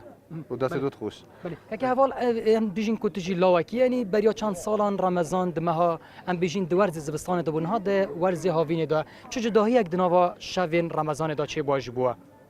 طبعا رمضان برینو که وکی ویگوینه بین راستی عالم نوست اغلب خلق و شویش درید می شویز استانی مالمالو در باست کرم گستیدانه و صعبت جار آن چته فلکلوری مدخواست تو بین نوکه نه نوکه هاوی نه مالو صبر مربنایتی دا مربید اساشاره الحمدلله دینار تش چای خانه بشه زورن امی تو اما اغلب اساشاره واش تو خود در باست والله جولاکی تای وکی لوان بزاورم شبیری جولاکی خوش بد که دینار ت شویدی که ما ایکو زونستی هبی بس گفتی بسیار هک من کرده گوته گنجا هد گوته حوال مدت از بس وایبدم ایک از خسار برند بینیم که اون کسایت خود نوسن لیره و یا گنجاش هندی مشیان هن راستی منظور کیف بیتید او از مراق میش از خدمت آب کم جیان دو ساده یا خوش از ساده تو ساده بجی لساده تو بجی حقو گنج دبینه نفرید تا ببینه گرده گلک سپاس بوده که حوال است و گرمه جف هنرمندی خو که بهمن هر هنرمندی که جورن خوین استرانان هنه هند هنرمند استران واناین ام بیشین دلداری اوینین هند هنه استران واناین نشتمان پروین هند جهان هنرمند استران وانتنیت آینینه تاش استران آینی هبوینه و اگر ته نبنجی تا خازی تو هشت استرانه که آینی کریا کو تو ایشب ما وان میوانم که دیاریش برکو ایشب هم دنوا ما رمضان داینه والله براستی من گلک جارا ویا از تشتکی آینی درست کم بس لی مجال نکتی و ما تشدی جیل بربون یدی ما افجی نشا چکن و جا وکید بیجن ظروفن وگاوه و خودی گلک کیفام سترانه او سترانه که آینی تیتن یا سیفلا و گله از همه حاجت کم گله خوش بین گله هنرمندت مید گوتی دست و خوش افجی مدوید دی پارچه که با کمال دیاریم ورا عشق محمد رضا ورا سنة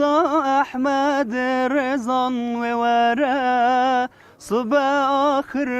ورا اجیا صيف الله دلال او استرانه دانید بیجی هنرمند دلال گرک سپاس بوده است خواستم کوهش تا گنجان رو بگم ممسا اگر توش کرم خوب هنده که خوش منی زیگ بکی یعنی هنگ چاو شوین خونو که درواز کن یعنی افرم رمضان ای سال و چاو درواز که جبر کو دورا دینارته دورا که زیاتر هنگ کاری لسر برام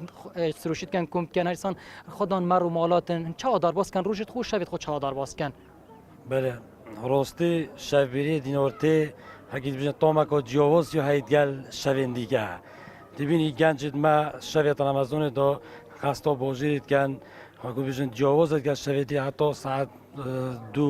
دو نیم دم خود بورینن حقیقت اولش اشارت پیدای حقیقت برنامه شوید رمضان دارشتی نه حقیقت هات سرجودی حتی ساعت 2 شوه او اول بزاوا روشنبیری هنری دینارته پیش برکه که زانستی ودگن دم خود بورینن وقتی دیگه پرساخو کر یعنی بو کارین چت کنن گل بابا پیرت خود چنن ناف کاری جان بجن هن رمضان و ایدی همش بس دنوین خود او جیلی نوکا او تشتا قوینیه وکو بابو پیرا اغلبه هم گینگی سر معاش و هم افستا يعني عم نوتشنا شولي وستا اغلبها عم نفسني بله گلک سپاس بوتاجی که به من از جور اکادی زبون مدفتم اف شبه ما گهداره دنگیده که راستیش دنگ گلک خوش بی جبر کیش است خازم دستران نشتمان پروری هن موال کتب که دیاری خود براستی منید هی بس که مثلا از حاضر نیمه وگاوه دستران اکادیا خوش فلکلوریا موال که دوم که دیاری ما تماشاوان و میوانن کل وره آماده بوی نده پی خوشحال بین مدفيا بجم ملبرة ونكسترانت نتوي ملبرن وطيبتي يك ملبرة زراب الصوراني إن شاء الله مدت شيكين والسرا هندك وأدفستراني دا أسهمو كردا كومت كم بحث كم بجمرن أم دست يكدو بجرين إدي بس هذا دست بفكين ويكادي السر بارزاني إن شاء الله مدت شيكين هدي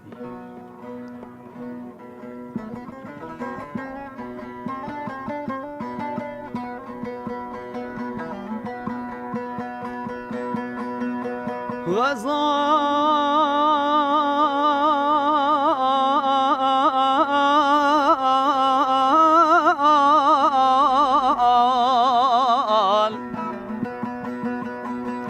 من غزالك ديمو سر بسبه من غزالك راكير من بر غزال خو بلندي شاكر شاهد مد بلندن قند مزوزانن عورق رشاط ترقير ببرق شلم البسر حالي منو غزال مدالكير بل الباقي الصبح حتى باقي وارد سا غزال المنجدا كرد الكل لا لا لا لا لا لا لا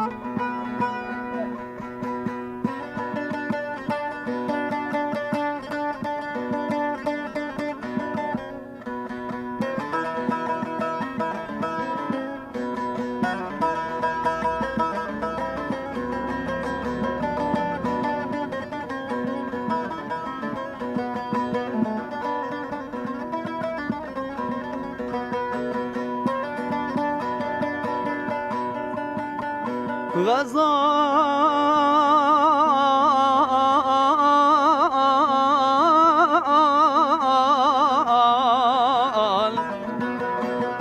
دار قاشين بود حوشام على باب غزال خلقي قند مدجني دار امرازي اب گردنا غزالا من سر بسبه نبویا گردنا قازه اب گلیه غزالا مال خراب نبونه گلیه نرگزه بله حدا سالا بار بدم سال سینگو بر بدن غزال پاوان دستم بو سالا و سال البرلاندگا گاکر که خلقی درازه دل کله اله اله اله اله اله ولی گلک سپاس بوده که برمن براستی جی که به من ایشف و دیوانا ما گلک خوش کر براستی لیدیارا کدام مکی ما هفکارین ما دنوا برنامه پاشیف دل هولی را الاستودیو ما سرکیشی دیارا کدام میوان لسر هند برگینده که حوال است خازم کو دمایک پیامات وار بگیریم چند تنگ دل خوش مون که ایشف مثلا دانا دینار تیکر اف ان بین اف زارو کین لیرا جمعت گوتی هر مال خو بنوند گوتی نه ایشف 24 آتی لیرا اند لیرا بین حیاکو تمام بیتن والله ایک هم گلک دل خوشین و یا کانال کردستان 24ش اول جارنیه کل سردان آمد کرد یا بردوام همه چالاکیت مس گمد و راستیش هندی هم وصفه که این هر کیمه هم دست خوشک و دست خوشی لنگود کن و تایبتی راستی که آری تو تو زیده هارو کاری بو ما وکی دور ما وکی سردان ما همه چالاکیت ما باشته آماده هم زور سپاس یادت که سپاس بواجی کوی شفنگ لجام میوان بون از خازم کو دمایک پیامات جوار بگم که به من تچ پیام که وکی گنجک ستران بیج کوتای شفجین ستران خوش بو ما کرنا دیاری بو ما تماشاوانان بله خود براستی از گلک سپاسیات کم دوباره و بو سپاسیا کامرامن کاک میوان و سپاسیات تیکه که آری و رز سلاویم بو همو کارمندن کردستان 24 لیره دامد ویت براستی حکومت ما وکی اهتمام گنجا بدتن چونکو گنجینه یا ویژنی گنجینه آهاتی از حس کم هر گنجی که تشتک هی حکومت بیشگیری آواب کرد و هر چهار پارچه کردستان همولا که خوب بشین کردستان هم دست دریش کن با کردستان دی پارچه دی جی هارکاری هر کەسێکی بکەم گەلک سپاس بۆ تەجیکەکە بە من گەلک سپاس جووە هەمووی ئەڤین کۆنگلێرە ئامادە بوویم ڕاستیژی شەف ڕەوشەکە گەلک خۆش جەمەژی پیدا کرد بەلێ ساڕام دەڤەگەرینە جەمتە ئەم دێ داویە بڤێ دیوانە خواینین ژوار کووەژی بەرگەین دیماینە لێ شەف مەوێت بەحسەوەین دێ بکەم کە ڕاستیژی شەفانگەن جولاوێ ناحیا دینارتی گەلک باواکی گەرم پێشازیل مەکردن و گوتن ئەم هەمی پشتەوانین بوێن دێ کو بەرنامەی پاشیف ئێکجوان بەرنامە کوانت گوتی هەمی شەوێن خوا ئەم پێ دارباز دکەنش بەربەیەکیژی ئەو لێرە بەرهەف بووم بوێن دیژی کو شاشەش دەدەر بکەون ئەم سپاسیۆنتکەین ئەم دیڤەگەرین جەموە مەلڤێرە داوی بە دیوانە خواینە بەێ ئاری حوسێن لە دینارتە لەگەڵمان بووی سپاس بۆ تۆ سپاس بۆ میوانەکانیشت.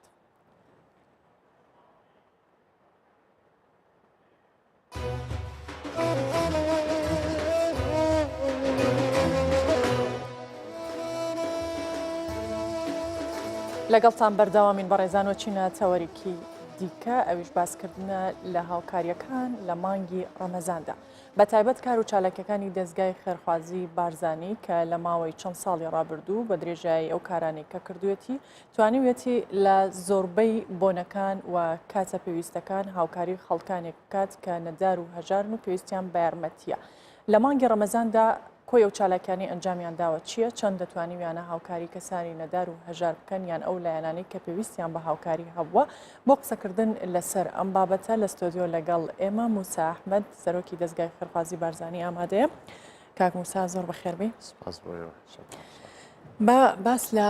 مێژووی دەستگاکە بکەین سەرەتا وەکو کورتێک و بیرهێنانەوەیەک بۆ بینەران و دواتر دێنە سەر چالاکیەکانتان لەم مانگە لە کۆی کارکردنیان لە ماوەی کارکردنی دەستگای خێرخوازی بارزانی ئەو مێژووی کە هەیەی کەی دەستی پێ کردووە و چالاکیەکانتان بە درێژای و چەند ساڵە چەند بووە؟ دەستگای خێرخوازی بارزانی لە ساڵی 2005 مۆڵەتی کارکردنی وەرگرتووە ئێمە مۆڵەتی کارکردنمان جگە لە هەرێمی کوردستان لە عێراق و لە وڵاتە یەکگرتووەکانی ئەمریکاش هەیە ئەندامی کۆسۆکین ئەنجومەنی کۆمەڵاتی و ئابووری UN و لە کۆمەڵێک مؤسساتی تردا ئەندامین ئێمە بە درێژایی ئەو ماوەیە کە دروست بووینە بەداخەوە کۆمەڵی قەیران و کێشەی زۆر گەورە ڕوبەڕووی هەرێمی کوردستان و یان ڕویان لە هەرێمی کوردستان بوو لە کۆی ئەو قەیرانانەدا یان ئەو کێشانەی کە هەبوونە دەستگا ڕۆڵێکی بەرچاوی گێڕاوە ئەمە نەک قسەی ئێمە بێ منەظەماتی نێودەوڵەتی ئاژانس و ڕێکخراوەکانی UN زۆر بە بەرجەستەییەوە باسی ئەو ڕۆڵی دەستگای خێرخوازی بارزانیان کردووە تەبیعی ئێمە پەیاممان ئەو بووە کە وتەیەکی بارزانی نەمر کە فەرموویەتی شانازیە مرۆڤ خزمەتکاری ملەتی خۆی بێت کردوتمانە دروشمی کارکردنی خۆمان لەو ماوەیە هەوڵمانداوە بە پێی ئەو بەرنامەی کە بۆمان داڕێشتووە کە بە سپاسەوە جەنابی کاک مەسرور بارزانی خۆی سەرپەرشتی ئەم دەستگایە دەکە ئێمە هەوڵمانداوە بەبێ جیاوازی هەموو ئەو خەڵکەی کە پێویستیان بە هاوکاری هەیە خزمەتیان بکەین لە هەر شوێنێکی کوردستان بن تەنانەت لە هەر شوێنێک بن کە ئێمە دەستمان پێڕا بگە هەوڵمانداوە خزمەتمان کردوونە خزمەتکردنیانمان بە ئەرکی خۆمان زانیوە وەکو دەستگای خێرخوازی بارزانی کۆمەڵێک کەیسی زۆر هەیە کە ئێمە وەکو دەستگا ئیش تێدا دەکەین ئێمە لە 12 سکتەر ئیش دەکەین بە شێوەیەکی ڕۆژانە ئێستا تەبیعی ئەمەوێ ئاماژە بەوە بدەم کە ئێمە هەنگاو بە هەنگاو دەستمان پێ کردووە بەڕاستی بەڵام ئەوەی جێی دڵخۆشیە کە ساڵ بە ساڵ چالاکیەکانی ئێمە لە پەرەسەندندایە بەرفراوانتر بوونە گشتگیرتر بوونە خەڵکی زیاتر لەو چالاکیانە سوودمەند بوونە تەمەنای ئەوە دەکەین کە بتوانین لە ئاست ئەو ناوە گەورەیە دابین کە ناوی بارزانی نەمرە کوردستانیان بە شێوەیەکی گشتی و حتا جیهانی مرۆڤاتی شانازی پێوە دەکە و هەروەها لە ئاس ئەو پەیامە دابین کە پەیامی ئینسانیە کە لە کوردستاندا گرنگی زۆر بە پەیامی مرۆڤایەتی دەدرێت کولتورێکی زۆر دەوڵەمەندمان هەیە لە پێناو مرۆڤایەتیدا ڕەنگ بێ جوانترین نمونەش ئەوە بێ ئەوەی کە ئێستا لە کوردستاندا هەیە کە جەنابی سەرۆک بارزانی بەردەوام تەکیدی کردوتەوە کە کوردستان ماڵێک کە دەرگای کراوەیە بۆ هەموو خەڵکی بینیشمان لە ساڵانی ڕابردوو کە جاری وا هەبووە نسبە ئەو ئاوارە و پەنابەرانەی کە ڕوان لە هەرێمی کوردستان کردووە سەدا 31 دانیشتوانی خەڵکەکەیان تێپەڕاندووە لە زۆر شوێن و شارۆچکە و شارەدێ هەبوونە کە ژمارەی پەنابەر و ئاوارە زیاتر بووە لە خەڵکی خۆجێ بەڵام ئێمە ئەبینین بچووکترین دیاردەی ناشایستەی مرۆڤایەتی ڕووی نەداوە کە ئێمە شەرمی لێ بکەینەوە پەتایەک دروست نەبووە کە دەنگدانەوەیەکی جیهانی هەبێت بە پێچەوانەوە لە وڵاتانی تردا کە ئەزمونێکی زۆر دەوڵەمەندیان هەیە وڵاتی گەورەنە بەڵام ئێمە ئەو کێشانە دەبینین حتا لە وڵاتانی ئەوروپاشدا دەبینین زۆر جار ڕوبەڕووبوونەوە دروست دەبێت لە ناوبینی خەڵکی پەنابەر و خەڵکی خۆجێی ئەو وڵاتانە بەڵام لە کوردستاندا دڵەکان فراوانن دڵەکان گەوران سیاسیەکان بە تایبەتی جەنابی سەرۆک بارزانی بەردەوام تەکیدی لەوە کردوتەوە کە بەو پەڕی ڕێزگرتنەوە خزمەت گوزاری پێشکەش بکرێت و ئێمەش محاولەمان کردووە وەکو دەستگای خێرخوازی بارزانی پێشەنگ بین لەو خزمەت گوزاریانە وەکو ئاماژەم پێدا کە ئەوە ناوێکی تۆمار کردووە بەڕاستی ناودانگێکی تۆمار کردووە کە ئەمڕۆ جیهانی مرۆڤایەتی شانازی بێت. باشە کاک موسا بینە سەر ئاستی هاوکاریەکانتان لە مانگی ڕەمەزان ئایا جیاواز بۆ لە کاتەکانی دیکەی ساڵ یان چەند دەتوانی وتانە ئاستی هاوکاریەکانتان زیاتر بکەن؟ بەتەئکید یعنی ئێمە گرنگ هەر لە میانی ئیشەکانی خۆماندا بەرنامەی ئیشکردنی خۆماندا گرنگی زۆرمانداوە بە بۆنە نیشتیمانیەکان بە بۆنە نەتەوایەتیەکان لە هەموو ئەو بۆنانەدا نەک تایبەت بە مسلمانان بەڵکو بە ئاینەکانی تریشکە لە کوردستان بوونە گرنگیمان پێداوە ڕێزمان لێگرتوونەوە هەوڵمانداوە لەو بۆنانەدا بە پێی عادەت و تەقالیدی ئێمە ڕۆڵمان هەبێت دەورمان هەبێت بە تایبەتیش لە خزمەتکردنی خەڵکی هەژار و کەم دەرامەت. مانگی پیرۆزی ڕەمەزان جێژنی ڕەمەزان جێژنی قوربان کۆمەڵە مناسباتی ئاینینە کە ئێمە زۆر پیانەوە پەیوەستین و هەوڵشمانداوە چالاکی زۆر لەو بۆنانەدا پێشکەش بکەین بە تایبەتیش کە ئەبێنین خەڵکی ئێمەش کە زۆربەی هەرە زۆری مسلمانە لەم ماوەیەدا محاولە دەکات کە ئەوانیش ڕۆڵی خوان بگێڕن بە تایبەتیش یەکێک لە ئەرکەکانی ئێمە ئەوەیە کە ئێمە چۆن بتوانین خەڵکی هەژار و کەم دەرامەت و خەڵکی دەوڵەمەند لێکتری نێزیک بکەینەوە ئەمە یەکێک لە واجباتی ئێمەیە و حتا هەوڵ بدەین لەو بۆنانەدا وا بکەین کە دەستی دەرەکیش ئەوانەی کە لە ڕووی ئینسانیەوە ڕۆڵیان هەیە کاریگەریان هەیە ئیمکانیاتیان هەیە ڕاکێشینە کوردستان و لە ڕێی ئەوانیشەوە بتوانین معاناتی خەڵکی خۆمان تۆزی کەمتر بکەینەوە یاخۆت بتوانین ڕۆژێکی خۆش یان جەمێکی خۆش یان کاتێکی خۆش بۆ خەڵکی خۆمان دابین بکەین لەمەشەوە تەقسیریمان نەکردووە ئەگەر باسی کۆی ئەو چالاکیانە بکەین کە لە مانگی ڕەمەزان داکراوە بێگومان کاتێکی زۆری دەوێت و بە درێژایی ئەو ماوەیە پێش ڕەمەزان و لە میانی هەموو ئەو ڕۆژانەی ڕەمەزانیشدا و هەتا ڕۆژانی جێژنیش تیمەکانی مەیدانی دەستگای خێرخوازی بارزانی لە هەموو کەمپەکاندا و لە هەموو شارۆچکەکاندا بەردەوامن لە خزمەتکردن. شێوازی کارکردنی ئێوە چۆنە بۆ نمونە تەنیا یەک جار هاوکاری ئەو کەسانە ئەکرێبوون مەدابینکردنی یەک جەم خواردن بۆ یەک ڕۆژ یان پاڵپشتی تەواوی مانگەکەیان تەواوی ئەو ڕۆژانیان ئەو هاوکاری کە کەسەکە پێویستێتی لە هەموو ڕێکەوە ئەکرێت ئەوە لە چالاکێکەوە بۆ چالاکێکی تر بە تەئکید گۆڕانکاری بەسەردادێت هەندێکیان وەکو ئاماژەت پێدا بەردەوامن بە تایبەتی ئەوانەی کە لە ناو کەمپەکاندا دەژین چ پەنابەرەکان چ ئاوارەکان ئێمە بە شێوەیەکی بەردەوام محاولە دەکەین وەکو ئاماژەم پێدا پردێک بین لە نێوان خەڵکی دەوڵەمەند و ئەو خەڵکە لە نێوان ڕێکخراوە نێو دەوڵەتیەکان لە نێوان وڵاتە هاری کاری بەخشەکان کە بتوانین هاوکاریەکانی ئەوان بۆ ئەوان بگوازینەوە و هەروها لە نێوان خەڵکی خۆشمان خەڵکی هەژار و کەم دەرامەت کە بە درێژایی ئەو ماوەیە ئۆفیسەکانی دەستگای خێرخوازی بارزانی بە گرنگیەوە ئیشیان لەسەر ئەو بابەتە کردووە کە ئێمە بتوانین خەڵکی هەژار و کەم دەرامەتی خۆمان دەستنیشان بکەین زۆر جار تیمەکانی ئێمە بەڕاستی بەبێ دوور لە کامێراکان دوور لە کەناڵەکانی ڕاگەیاندن شەوانە ئیش و کاری خۆیان ئەنجام دەدەن لە بەسەرکردنەوەی ئەو خەڵکی هەژارە چکو ئێمە ئەو لایەنەی عزت نەفسی خەڵکی خۆمان زۆر پێگرنگە زۆر لە بەرچاوی دەگرین کە بتوانین خزمەتیان بکەین بە تایبەتیش ئەوانەی کە لەوانەیە پێویست نەبێت پێشان بدرێن لە دەستگاکانی ڕاگەیاندن ئێمە زۆر گرنگیمان بەو بابەتە داوە و لەمە دواش بە تەئکید گرنگی پێدەدەین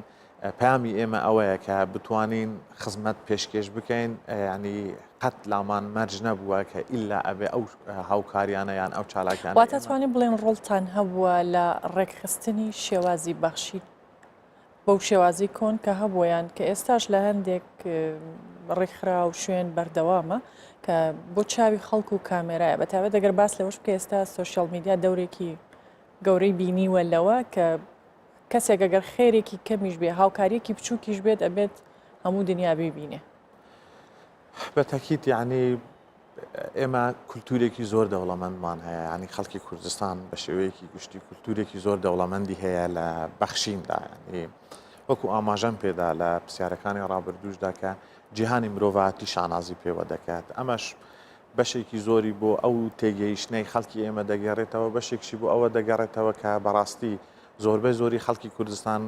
نەدامەتی زۆری دیتیوە ینی ئاوارەی بینیوە ژیانی دەربەدەری بینیوە هەموو ئەوانە وای لێ کردووە کە حاڵەتێک دەبێنن پەرۆشن بۆی ئەوەی کە چۆن بتوانن ئەم کێشەیە چارەسەر بکەن بەڵام هەربوونی ئەم دەستگایە دروستبوونی ئەو دەستگایە بەشێکی لێ بۆ ئەوە بووە کە ئێمە چۆن بتوانین ئەم کولتورە جوانە ئۆرگانیزە بکەین ڕێکی بخەین کە لەگەڵ ئەو دابوونەریتە بگونجێ لەگەڵ لە بەرچاوگرتنی مافەکانی مرۆڤ بگونجێت کە ئێمە هەوڵمانداوە تێکەڵەیەک دروست بکەین لە ئەو تێگەیشتنەی کە جیهانی مرۆڤاتی بە تایبەتیش وڵاتە پێشکەوتوەکان هەیەە بۆ مەوزوعی خزمەتکردن و ئەو کولتورەی کە لای خۆشمانەوە هەیە وەکو کوردستان چۆن تێکهەڵکێشێک بکەین لە ناوبینی ئەوانەدا و شێوازێکی کارکردن دروست بکەین کە بەڕاستی هەموو لایەنەکان لە بەرچاو بگرێت ئێمە بە گرنگیەوە لەسەر ئەم بابەتە ڕاوەستاوین و هەوڵشمانداوە بەڵام ئەمە مەوزوعی کولتور مەوزوعێک نییە بە قرارێکی سیاسی یان بە قرارێکی جواکی تۆ بتوانێ هەموو ئەوانە ئەنالیزە بکەی و ڕێکی بخەیدی هیچ کەشەیەکت نەمێنێت ئەمانە بە تەئکید کاتی دەوێت بەرنامەی دەوێت بەڵام ئەوەی گرنگە ئێمە بەردەوامی وەکو دەستگای خێرخوازی بارزانانی کە شێوازێک پێشکەش بکەین کە گەورەی مرۆڤ لە بەر چاو بگیرێتن بەڕاستی یعنی نابێ مرۆڤەکان بریندار بکرێن نابێ مرۆڤەکان هەست بە نەقسێک بکەن هەست بە ئەوەیەک بکەن کە لە پێنا و پێداویستەکانی ڕۆژانەی ئێستان لە پێنا و چارەسەرکردنی کێشەیەکدا وای لێ بکرێت کە ئەم ئینسانە ئەم مرۆڤە هەز بە نەقس بکە زۆر هەوڵمانداوە لەگەر خەڵکی دەوڵەمەند لەگەر ڕێکخراوە نێودەوڵەتیەکان حتا لە گواستنەوەی کاری جیهانی مرۆڤاتی بە تایبەتیش دوائیشمان ئەوە بووە کە ئێمە باشە کاک موسا دەینە سەر ئەوە گفتوگۆکە بەردەوامەکەین بەڵامە چینە هەولێر و پەیامنێرمان زەردەشت هەمێ ڕاستەوخۆ لە شەقامی ئیسکان لەگەڵمانە زەردەشتم کاتت باش و پێمان بڵێ لە کۆتاشەوەکانی ڕەمەزان چەندە خەڵک زیاتر ڕووی لەو شەقامە کردووە یان چەندە گەنجان بە تایبەت کە سەردانی ئەوەیەکەن لەوێ بینرێن. بله ایوار باش ساراج بوده و جبو میوان تجی برز موسی احمد بگومان هر شب ام وکو تیما کورسان بوز چار کمکری تواره که ام ناف کلان هولیر دیگرن که بن بازار چاوه خلق پاشوین خود چاوه دقیقاً دوا ماه روجی تایبت هولیر چاوه اگر افکار من دیمان هم پیش آمده الورد وکو دیارد به قربالغی حتی و دمجه لینها وکو دبینن که اتومبیل برد کردن ایدی خلق راحت برای خود مال هندک بشکی مزنج مال وطن یان جگنجان دچن مال پاش و خود خون هندک جیل ورد مینن شوین خال ورد قدرن از خودم در باسی جمع گنجان بم گلو کا گنج شوین خال هولیر چاوت قدرن اگر هفکار من زانیار دیگل من هفکار به هوکار به از در باسی جمع دو گنجان ببم کابزان من دوی مهاروجه دا پیام آوان چیه ایوار باش ورا اگر در فتح به ازل ورونم دانشم مها رمضان الوا پیروز به دوا مها رمضان دا کولانا اسکان چاوایه ون چاوت قدرن مهاروجه چاوه زۆر بەخێر بێن سەرچاوان بەخێراتنی کەناڵی بیستار دەکەین والله ئیتر ئیسکان خۆ دەزانی یعنی بۆتە شوێنێکی کەلتوری تقریبان تا ڕادەیەک وای لێ هاتووە ئێستا مەسەن زۆر شارەکانی تر حتا لە خوار و لە ناوەڕاستی عراق لە شارەکانی تری کوردستان یعنی خەڵکێک بێتە شاری هەولێر ئەگەر نێتە ئێرە کەنەما نهاتوە تا هەولێر بۆیە ئیسکان ینی هەموو زۆرە خەڵکێکی تێدایە دادەنیشن بە تایبەتی دەتوانین بڵێن توێژی گەنجان زیاتر ڕوو لەو شوێنە دەکەن خوازم ئەvێ پرسێژی بکەم نمونە ئەم بێژن ساڵا چویان ساڵا ڕابردوو شەرێ داعش بوو پشرا شەرێ حەشت شعبی جات ئەم ساڵ شەر نییە و تا هەستکی ئەنۆ یان بێژن باژار پچێکی گەشبینە خەل گەشبینە گەنج گەشبینە والله ئەمن تەسەوڕم کردووە لە ئەو کاتێک کە شەڕش بووە ماشەڵڵا ئێرە هەر قەرەباڵغی پێوە دیار بووە عین لە کاتی شەڕ و ئەوانەش قەرەباڵغی پێوە دیار بوو بەڵام زۆرێک ڕەنگە خەڵکەکە ناومێدی پێوە دیاربی ئەوە شتێکی ترە بەڵام بە بەردەوامی ئیسکان قەرەباڵغ بووە ئەمەش خۆی یعنی ئەو کاتانێک کە شەڕش بووە مەسەن لەگەڵ حەشدی شعبی یان لەگەڵ داعش و ئەوانە کە داهاتی ئێرکوانە قەرەباڵغی دەبینی وەکو هورە گواوە بۆ خەڵکەکەش ئەنی ورە بەرزێک بوو بۆ خەڵکەکەش بۆ گەنجەکانیش بەتایبەت چونکە ئەگەر لە کاتی کارەسات و شەڕ و ئەوانە ئەگەر شوێنەکە مەسەن ئیسکان چۆڵبێ خەڵکەکە هەست بە ناخۆشیی زۆر دەکاتن بەڵام کە دەبینی قەرەباڵغا وەکو ورەیەک وایە بۆ ئێستا شەوانش مەسەن خۆ دەزانین ڕۆژگەرم و خەڵک ناچێت دەرێ زیاتر خەڵکەکە بە شەوان دێتە دەرێ و ئیسکانی شوێنێکی خۆشە و دادنیشین لەگەڵ دۆست و برادران و ئیتر باسی یادگاری و قسەی خۆش و سیاست و کۆمەڵایەتی و ئابووری و هەموو باسەکانی دێتە ناوێ خۆزم دەرباسی جەم گەنجە گرنگی بم ئەگەر توژی ژمارە بێژی دەوامە هەڕوجێدا چ جیاوازیەک ژە ساڵە چووی هەیە دامان دەمێدا وەکو گەنجێکی کورد چ پەیامەتە هەیە بەڵێ بەنسبەت جیاوازیەکان یعنی ساڵ و ساڵ جیاوازی پەیدا دەبی لەگەر ساڵەکانی تر بەڵام وەکو ئیسکان هەر وەکو خۆی مایە یعنی تا قەرەباڵغێکی خۆی پێوە هەر دیارە و هیواداریشم ساڵ و ساڵ باشتر بیتن و دەستی وەساق بن ئەز سار ئەز خوازم هین درێژاهی هەگەر دەرفەتە بێ گەنجێک ژی لڤرە کوش دامان دەمێدا هەفکارە مێژی ئیسلام کو بخۆ خەڵکی ئاکرێ ئیسلام تو بخۆ خەڵکی ئاکرێ تو gelek caran tê îskan tu şevên xwe rojiyê li vir çawa diqedînî heger berê xwedî kamerê والله شەوێت me jî wekî hemî kesanî em jî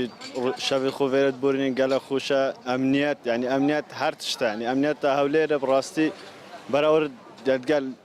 yani mesela Bagdad cêdî hemû roj teqîne elhemdülillah hewlêr arama cewekî xweş e em genç hem li vê rûniştî rastî cê dilxweşî ye زۆر سپاسە ینی کارمەندێت ئاسایش هێزت ئەمنیتکەن ڕاستی بۆ بێ ئەمنیەتێ زۆر سپاس بۆژێ زۆر مەمنون بله gelek spas ji bo te di sara bi rastî tiştê ku li verkê balamak şandî ji bilî Kurdan gelek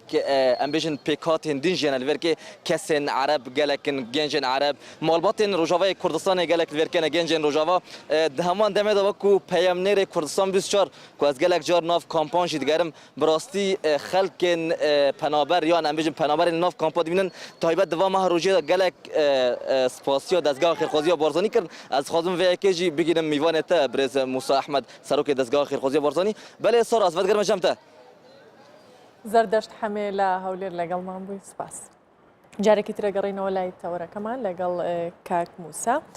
بین باس لە شێوازی کارکردن بکەین کە بەر لەوەی بچینە لای زەردەشت باست لە شێوازی کارکردنی ئێوە بەتایبەت لەگەڵ وڵاتانی دەرەوە باسی ئەومان کرد کە ئێستا ئێمە ڕێبەری ئیشکردنی کاری مرۆڤیمان وەرگێڕاوەتە سەر زمانی کوردی و ئێمە وەکو بووینەتە بەشێک لەو سیستەمە کە ئەمە بەڕاستی نوێترین سیستەمی ئیشکردنە لە جیهانی مرۆڤاتی بە تایبەتیش بۆ ئاوارە و پەنابەرەکان کە ئیشی تێدا دەکەن هەروە کۆمەڵی بابەتی تری تێدایە کە گرنگە ڕێکخراوەکان ئەوانەی لە بواری ئینسانیدا ئیشکان ڕاچاوی ئەو سیستەمەی کارکردن بکەن ئەمە گرنگیەکی زۆرمان بەو لایەنە نەداوە واگەر بە شێوەیەکی گشتی وەکو ئاماژەت پێدا لە پرسیارەکەی پێشووترتدا کە باسی چالاکیەکان بکەین لەو مانگەدا بێجگە لە ئاوارە و پەنابەرەکان ئێمە ئەتوانم بڵێم لە زۆربەی زۆری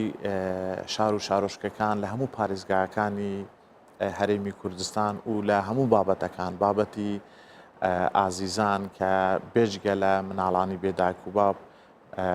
مناڵانی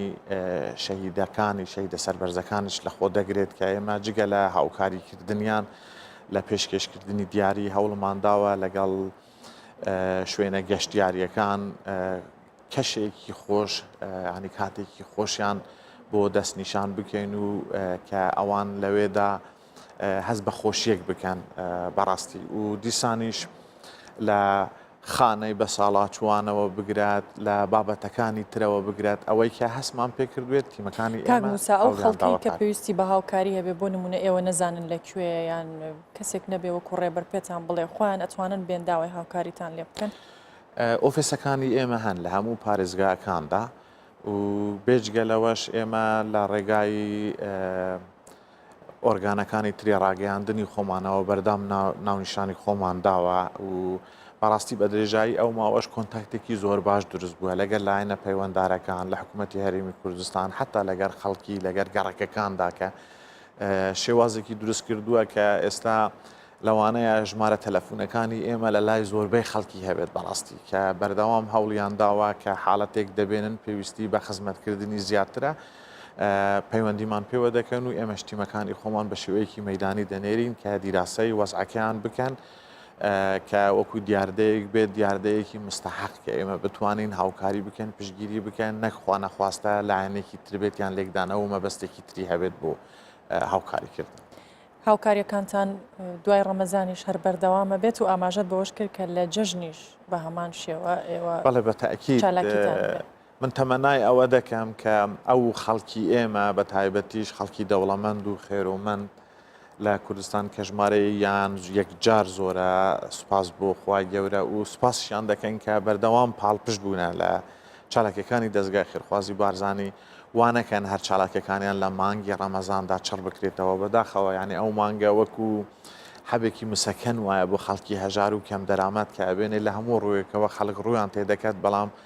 ئەگەر ئێمە بتوانین ئیسtisماری ئەو چالاکیانە بکەین یان ئەو هەموو هاوکاریانە بکەین ئەوەی کە لەو مانگەدا پێشکەش بکرێت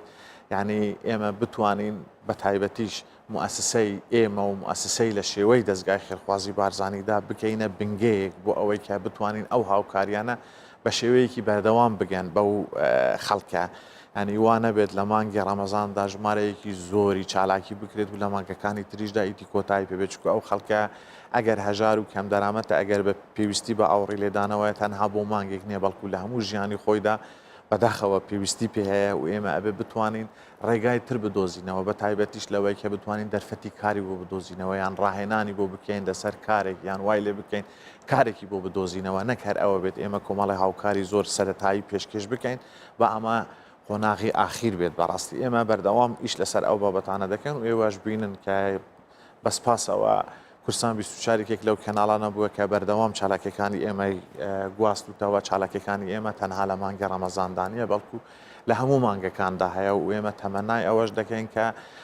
لە هەموو بۆنەکانی تریشدا بە تایبەتیش لە ڕۆژەکان لە هەموو ئەو چالاکیانەی کە دەستگای خێرخوازی بارزانانی پێشکەش دەکات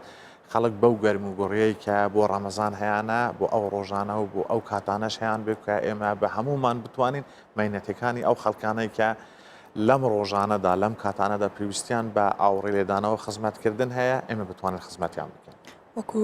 دواوتە یان دوا پەیامی تۆ لێرەوە بۆ خەڵکی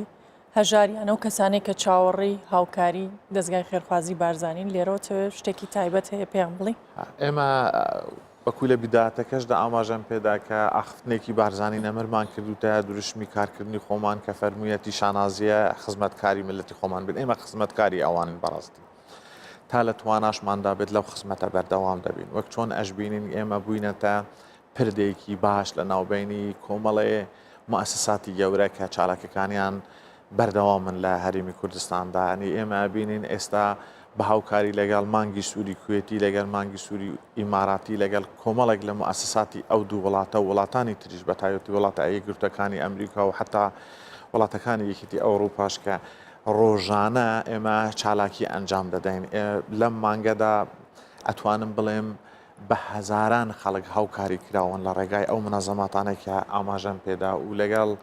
ڕێکخراوێکی وەکو LDS ئەمریکی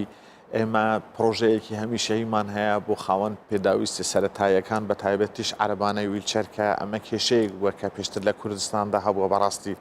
زۆربەی ئەوەی کە بەکاردەهات ئەو عەرەبانە نەبوون کە کۆن بوون دەستی دوو بوون لە خەڵکی لە شوێنێکی ترەوە دەگوازرانەوە بۆ ئێرە لێرە جارێکی تر پێشکەش بەو خەڵکە دەگرێت بەڵام ئێستا بە شێوەیەکی زۆر مۆدێرن خیاز وەردەگیرێت تەمەن وەردەگیرێت حتا جۆری نەخۆشیەکەی وەردەگیرێت و ئەو عەرەبانە ویلچەرانەی کە دروست دەکرێن هەمووی لێرە ئامادە دەکرێن بۆ ئەو خەڵکە و ئێستا سوپاس بۆ خوا کە ئەتوانین بڵێن ئەم کێشەیەمان زۆر کەم کردوتەوە لە کوردستان لە هەر شوێنێکدا خەڵک پێویستی بەو عەرەبانە هەبوو بێت کە بەڕاستی پێشتر کێشەیەکی زۆری بۆ هەبووە ئێمە توانیمانە بۆی دەستەبەر بکەن و ئیشەڵا بەردەوامیش دەبین لە دەستەبەرکردنی ئەو پێداویستیانە و پێداویستیانی تریشی کە خەڵکی ئێمە پێویستیان پێ هەبێت. موسا ئەحمەد سەرۆکی دەستگای خێرخوازی بارزانی زۆر سوپاس بۆ ئامادەبوون. دەستخۆش. لە شاری سلێمانی و لە شەقامی وەرزدی بە تایبەت کە شەقامێکی قەرباڵغی ئەو شارەیە شەوان یان پارشێ و تا کاتژمێر دوی شەو کچان لەو شەقامە دوکان و بازار کار دەکەن لەوێ بێ جیاوازی لە نێوان ئافرەتان و پیاوان کچانیش بە هەمان شێوە تا کاتێکی درەنگ کارەکانی خۆیان بەردەوام دەکەن. هاوکارمان کاروان ڕەحمان لە سلێمانی زانیاری زیاترمان دەدات. بەڵێ سڵاو لێ و سڵاو لە بینەرانی کوردستان 24 پارشەوی هەموو لایەک باش بێت. هەڵبەتە هەر لە درێژەی کار و چالاکیەکانی شەوان بەتایبەتی لە شەوانی ڕەمەزان تا کاتێکی درەنگی شەو بەنەم شەو لە شەقامی ئۆرزدیم لە شاری سلێمانی لێرە زۆرێک لە دوکان و بازارەکان و خەڵکانێکی زۆریش ئەبینن تا کاتێکی درەنگی شەو کە ئێستا نزیکین لە کاتژمێر 12 شەو لێران لە ناو بازارن پێداویستەکانی خۆیان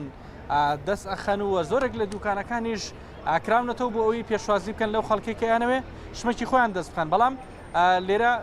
چەند دوکانێکی فرۆشتنی ساردەمەنی و شەربەت هەیە کە شەربەتی فرێش دروستەکەن چەند خاتون و خانمێک لێرە کارەکەن تا درەنگێکی شەو ئەوان بە جیاواز لە کاتی ڕەمەزان لە دوای ڕەمەزان یان پێش ڕەمەزانیش لێرن کاری خۆیانەکەن پێشوازی لە میوانەکانیانەکەن. سڵاو لێ بێت شەوخان خانەوە نییە مەرحەباتان لێ بێ کاری ئێوە بە تایبەتی لە شەوان تا کاتێکی درەنگی شەو تا چەندە پێویستە بە مانگی ڕەمەزان یا نەخێر دواتریش بە هەمان زۆر کارەکەن بۆ پەیامتان چێ بۆ خارمانی دیکەکە لە ماڵەوە. زۆر سپاس سەرەتا بەخێر بێن. ئێرە پێش ڕەمەزانیش هەرکە لە هەشتی بەیانیەوە ئەکرێتەوە هەتا یەک دوی شەو ئەو کاتانە هەیە. هیچ جیاوازی ینی ڕەمەزانان هەتا بگرە زیاترە بێ کاتەکەی زیاتر درێژەکرێت. زۆر باشە تا بیناییخانی شەربەتێکی پرتەقال وەڵام من حەسم لێت تێگازێت کێشەی ئامادەی بکە ئەبەتە برادرانی شەر بە هەمان دوو شەربەتی پرتەقال بۆ یەکیان بۆ زانایش تا ئامادەیەکە وەڵا با کەمێک سەوڵی تیان دەستان خۆش بێ شۆخان خان خەیامت چێ بۆ خاتونانی کە توانیان هەیە کار بکەن و دەرفەتیشێ زۆزە بەڵام دابوونەریتیان هەندێک حاڵاتی دیکە لێگەین و کار ناکەن یان نانوێ بێنە دەروی ماڵەکانیان تۆ پێیانەڵێ چی؟ من پێیانەڵێم قەیچێکە زۆر ئاساییە هەچ ئافرەتێک لە هەچ بارێکی ژیاندا بێ ئێوەیە کار بکات. ئەگەر کۆس بوو بەربەز نەبێ ئەتوانێ بڕوا لە دەرەوە ئەو کاری بویستی خۆی بێ بتوانێت یان ئەگەر دابوونەری تیژ نێڵێ ئەو خولیایکە ئەو لە مێشکە ئەتوانێت بۆ بڕوابوونی کە بەخۆیەوە هیچخانەوە ئەگە هەر بپرسمەڵەتە فەزولی نەبێ دەربارەی موچە ئەو موچەی وەری ئەگرن مانگانە تا چەنە بەشی پێداویستەکانتانەکان زۆر بەڕاستی ئێمە ینی لە شوێنەکەن هەم کارکردن هەم ئەو موچەی وەریەگرن هەمووی بە سیستەمی خۆیانڕوە یعنی هیچ کاری نەکردوێت تەنانەت سەرم قەیرانش کە ئێستا ڕووی لە کوردستان کردووە.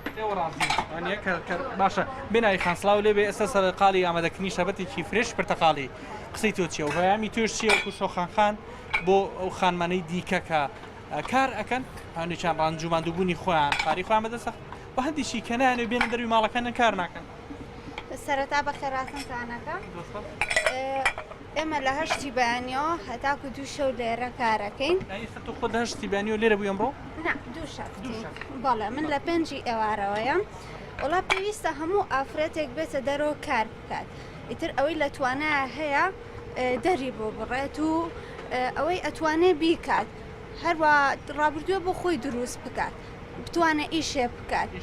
بەڵێ لە ماگی ڕەمەزانە کە خەڵکانێک ئێستا هاتون و نزیکین لە کاتژمێری 12 شەو ئەوانە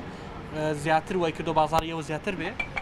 بەهۆی لە شوانی ڕەمەزانە بازار ئەکرێتەوە خەڵک زیاتر یێتە دەرەوە چکا بە ڕۆژا گەرمە زیاتر بەشەوە ئێمە کارەکانمان باشتر ئەڕوات تاوەکو ڕۆژ بەڵێ دەستان خۆش بێ ئێمە بێگومان خادمیکی دیکەش هەیە لە بە هەمان شێوەی جەنابتان کە کار ئەکات ئەمە ئەویش بەسەر بکەینەوە بەڵامینەوە بۆ شەربەتی فرێشی پرتەقاڵ دەستان خۆش بێ زۆر سپاس ئەگەڕینەوە بێگومان ئەزانە ئەگەر بەیەکەوە بڕۆین لەگەڵ گواستنەوەی دیمەنی ئەنی سەر شەقامی ئۆرزی و خەڵکانێک کە هاتوون لێرە یانەوەی پێداویستی شوبەکانی خۆیان دەست بخەن بێگومان خانمیشی دیکە هەیە لەسەرەوە بە هەمان جۆری شۆخان بینایی و هاوڕێکانی دیکەیان کە خۆی باسییان کرد لە دوو شەفتا کارەکەن بەڵام ئاسوودەن بەکارکردنیان بۆ پێی ڕنج و ماندووبوونی خۆیان بەدەستەخەن و لێرێش یەکە لەو دوکانە لێرە بە قیمە لێرە ئامادەکرێەوە زەڕات و جۆرەکانی دیکە هەر لێرەن لەگەڵ دەنگی گۆرانیەکانی هایدە و مەهەستی کەشێکی تایبەتی یاوە بە شەقامی ئۆرزدی دیارە وەک ئەبینن جمجۆڵی خەڵکە کە بیانەوێ بێنە دەرۆشتەکانی خۆیان دەستخۆن. سڵاوتان لێبێ مەرحەبا هاتون چۆنیت ئەگە هەستی خۆتم پێ بڵیت ئەم کاتە لە دەرویت کار و کەسابەتی خۆتەکەی و پەیامی تۆش چییە لەوێ شۆخان و بیناییشم دووان تۆش قسەی خۆت کە قسەت چێکە لەم کاتی شەو لە دەروی و بە ڕەنج و مادوبوونی خۆت بتەوێ بژێوی خۆت دەست بخەیت. بەخێر بێن سەرچاو ڕاستە شەوێکی زۆر خۆشە بەم ڕەمەزانە هەموو خەڵک لە دەرەوە ئێمەش لە دەرەوە ئیشی خۆمانەکەین خۆشترە لە ئەوڵی ڕەمەزانەوە تۆزە بازار چۆڵ و بە تایبەت شەوان زۆر کەس بوو بەڵام ئێستا ئەبینی خەڵکەکە هەمووی لە دەرەوەیە وەکو ڕۆژانی ئاسایی خەڵک هەمووی لە دەرەوە هاتوو پێداویستی خۆیەکڕە و ئێمەش ئیشی خۆمانەکەین زۆر خۆشحاڵەکەم. زۆر باشە پێش ڕەمەزان یان دوای ڕەمەزان بە هەمان جۆر لە شەوە تا کاتێکی درەنگ دوکانی ئێوە کراوەیە؟ لە کاتی ڕەمەزانە زیاتر مێنینەوە باڵە بە حکومەوەی کە خەڵکەکەش لە دەرەوە ئێمەش ئیشمان درێژتر کردوێتەوە بۆ ڕادێ. چەندێک کارەکە؟ تقریبا تا یەکێکونی هەتاوەکو خەڵک لە دەرەوە بە مشتری هەبێ ئێمەش خزمەتیانەکەن. زۆر باشە دەست خۆش بێ خاتون ئەڵبەتە ئێمە لە خوارەوە داوای دوو شەربەتمان کرد بەڵام یەک شەربەتی دیکەمان بۆ ئامادە بکە بۆ کاکسۆران زۆر زۆر سپاس ئەڵبەتە هەر ڕاستی ئەوەی کە من زۆر دیقەتماوش هەر شەربەتێکی پرتەقالی بۆ ئامادە بکەی دەسەکان زۆر زۆر سپاس ماندوو نەبی تا و شەربەتەکەی ئامادەکە منی شەر ئەوەی کە هەیە و ینی مەبەست ینی لەم ڕاستەوخۆیە و ئەوەیە کە بە بینەرانی کوردستان 24ش بن ئەناوانەیەکی ئەیجویان لە ئێمەیە کارکردنی خانمان لە زۆرێک لە مەحەل و شوێنەکان کە لە ماوەی ڕابردووش لە بەرنامەکانی دیکەی پاشیڤ بەسەر کراونەتەوە بریتە لەوەی کە ئەوان دەتوانن کار بکە و لە هەمان کات بە ڕەنج و ماندووبوونی خۆیان بیانوێ بژێویەکی خۆیان دەست بخەن بۆ چاوەڕی دەستی کەسیش نەبن و لە هەمان کاتە ئیش و کاری ڕۆژانی دیکەیان بەدەر لە کارکردن بەڕێ بکەن وەک چۆن خانمێک لە ناو دایرەیەک کارەکە ئەوانیش لە ناو بازار و لە دوکانەکان کاری خۆیان بکەن و بەسەر بەرزانە خۆیان بژێنەوە پەیامیشیان ئەوەی بۆ خانمانی دیکە کاوانیش بە هەمان جۆر نەترسن یان سڵ نەکەنەوە لەوەی کە کار بکەن. من ژەگەڕێمەوە بۆ لایەوە.